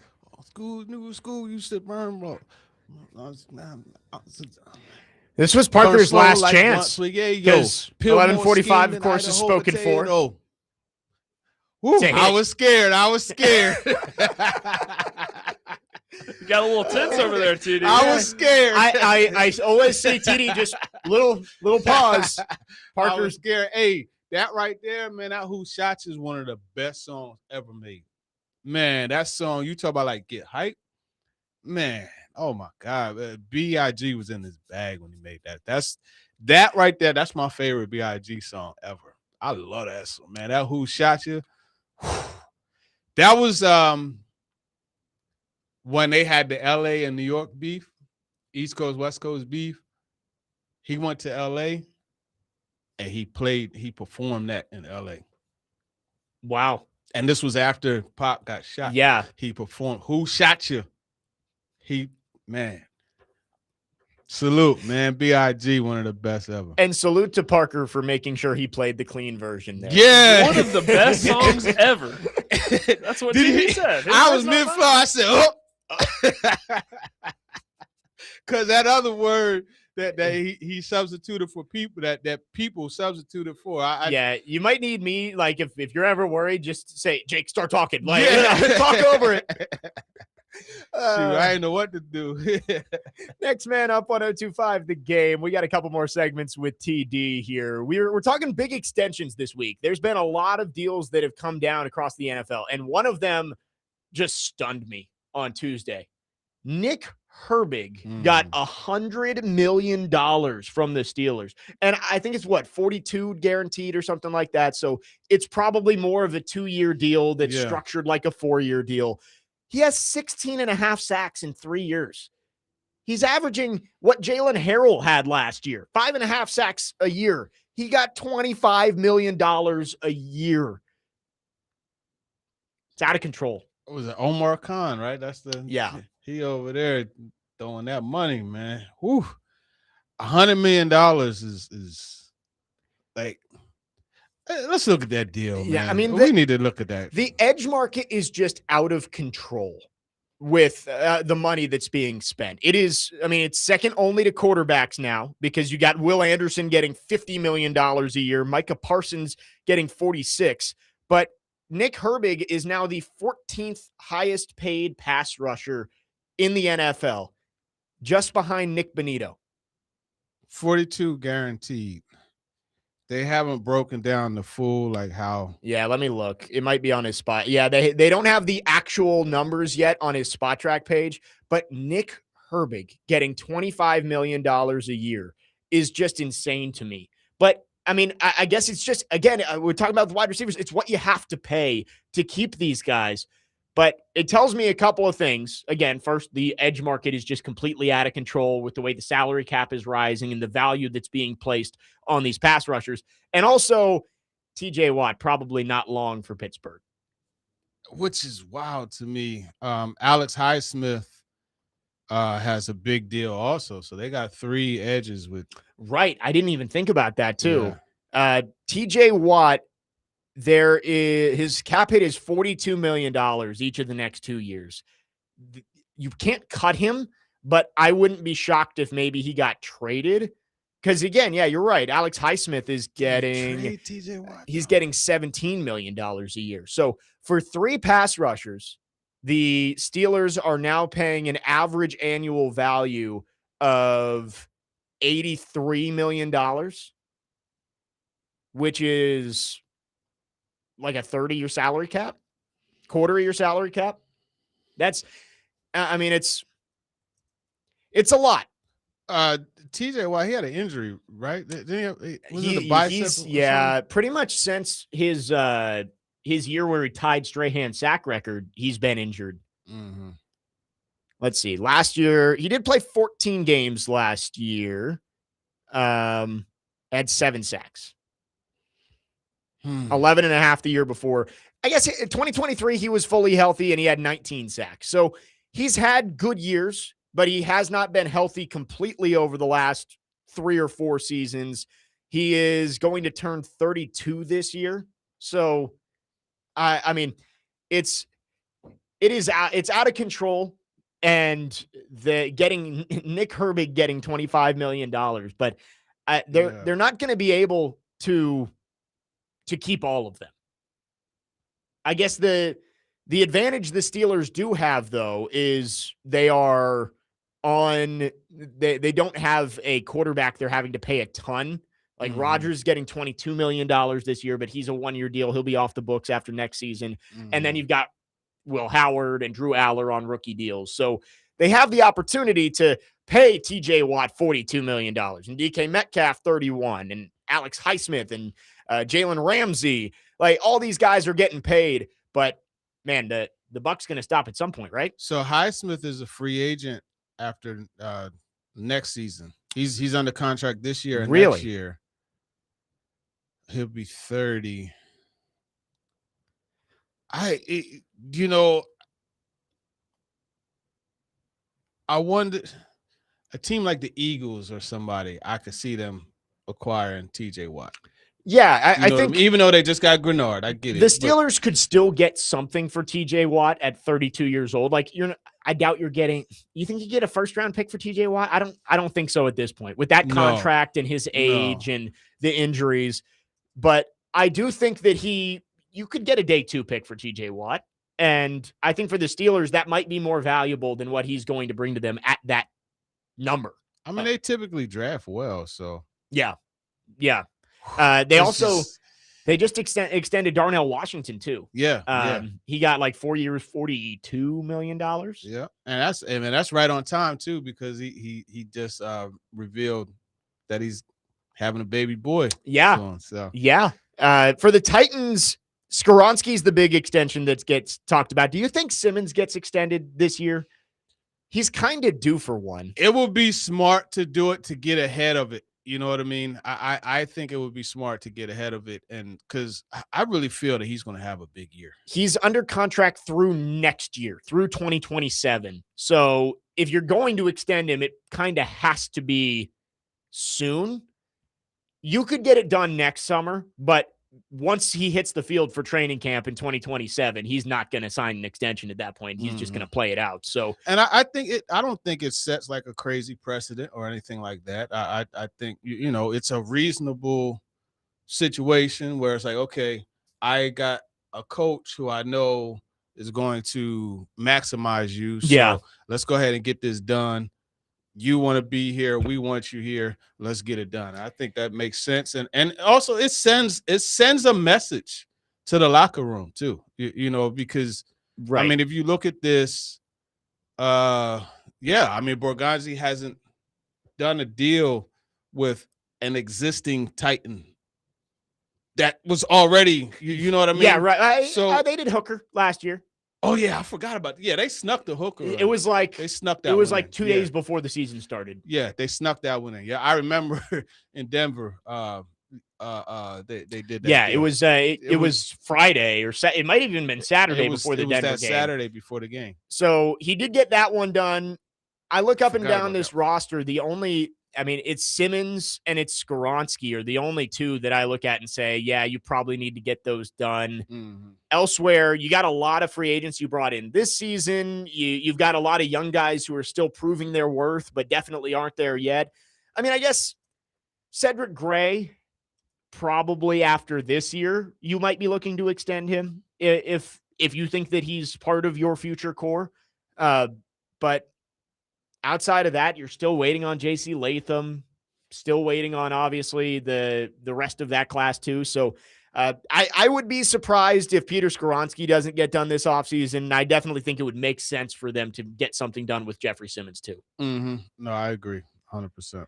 I mean, and you make a good point too of Mike Borgonzi trying to show, hey, if you're one of our best players, we're going to take care of you. We're going to keep you around. And Skoronski and Simmons definitely top that list for the Titans right now. 615-737-1025 is the phone number. Last call for phones here. If you have any final thoughts for TD, we will get to them coming up next. And we will also wrap up the show. Get to a lot of different things in this final segment coming up. Jake Lyman, Turron Davenport, Parker Kelly. Next man up, 102.5 The Game.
Next man up, 102.5, The Game. Jake Lyman, Turron Davenport, and Parker Kelly finishing up the show on this TD Thursday. Yeah.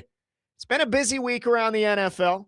Trades, extensions. Titans have been off this week, but they are back on the practice field on Monday. And if I'm not mistaken, TD, Monday and Tuesday now open practices to the media. Yeah, so going to get a chance to see some more. Yeah, shout out to Everett and the crew over there, Titans PR, giving us some bonus action, man. I appreciate that. Yeah, and it's nice, especially in this time of the year where we are starved for NFL content. You know, where we got the NBA Finals, we got Stanley Cup Finals going on, but I think collectively as a nation, we're ready to start shifting our eyes towards football season. It's only a few months away, so it'll be cool. Next week, 3 total open practices, and then Thursday, I believe, will be the day that you actually get to speak to Saleh and the coaches and players and stuff like that. Yeah, exactly. So looking forward to that, man. Always a good opportunity to get out there and appreciate that, seeing them go to work, man. Yeah, I'm excited to see what after a week away, you're about halfway through this offseason program, and Carnell Tate has obviously been the headliner so far with what he's been able to do, the big day in day one that was open to the media, and of course the 2 highlight grabs last week. But, there's so much more around this team that I think everybody's excited to see. Cam Ward specifically, I think you want to see what the defense looks like. I'm excited to see more of those one-on-ones with Tate and Robinson, along with the cornerbacks that have been brought in, because I do think with Alontae Taylor and Cordell Flott, there is some comfort. Competition, I was going to say, but comfort among Titans fans of like, all right, you sign these guys, these are your starting cornerbacks. But I think you do want to see them go prove themselves throughout the offseason program and into training camp that these are actually going to be upgrades at the cornerback position this year. Yeah, absolutely. You want to see how they're able to improve the roster and what they're able to get out of this additional talent, because it's good to go out and get the talent, but how are you going to take and maximize that talent and bring it to a place to where it's beneficial to the big picture? You know what I mean? 4312 on the text line says, "Now we got baseball. I'm good." Yeah, sadly, this show not too high on our baseball teams right now. No, man. It's still early. We still got almost 100 games to go. But yeah, hey, look, man, Lindor's been out. Soto's on a tear. I'll give him.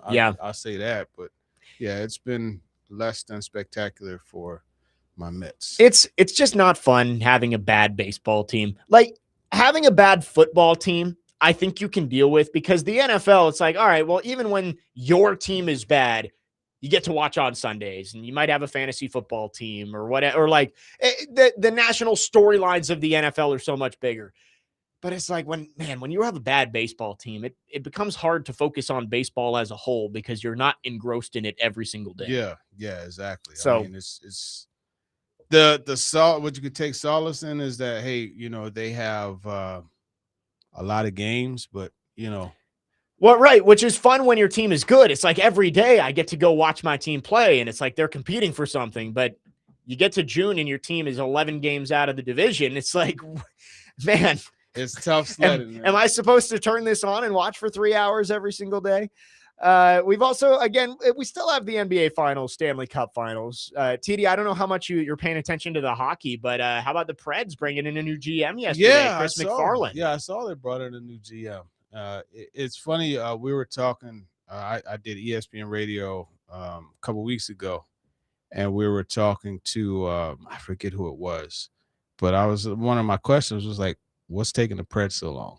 And he was wondering if there was someone in the playoffs that they were waiting. So yeah, I'm glad they got it done, man. Yeah, it was fun. We didn't get much time to react yesterday. We aired the press conference live, but I really like what we heard from Bill Haslam and Chris McFarland about the process and how it all went down. And now he gets to start working on building this Preds team back into hopefully a playoff team and beyond, into a Stanley Cup contender.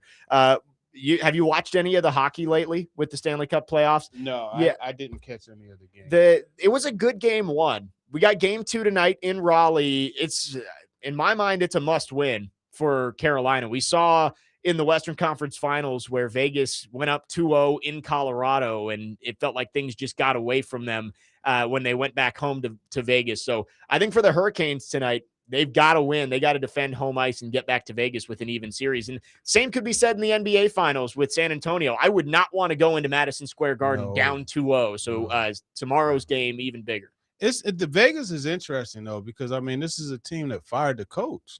Right. And came in and they went on that hot streak, and now look at them. So it's crazy. It's a lot like the Phillies. Yeah, in baseball. When they lost to Houston, they fired their coach, and they've recently fired him. Well, I was even going to say this year, obviously different times in the season, but the Phillies fired Rob Thompson and then brought in Don Mattingly, and now look at them. They're right back into the thick of things after such a slow start, being the worst team in baseball through a few weeks. Very interesting. I always say baseball and hockey, there's so much more like intangible things that go on with those sports than I think baseball or basketball and football. Like basketball and football, I think you can look and kind of what you see is what you get. But hockey and baseball, momentum can be such a real thing. And one little change in the way your team is formatted or your coaching staff or the leadership can change everything. Yeah. With football, it's like, yeah, there was a little bump for the Titans last year when they fired Brian Callahan, but like it wasn't a whole lot. It's not like the Titans turned into this completely different team. With Vegas, they were a team that was reeling. They had lost like 11 out of 15 games and were close to falling out of a playoff spot. Would they win 7 straight or something?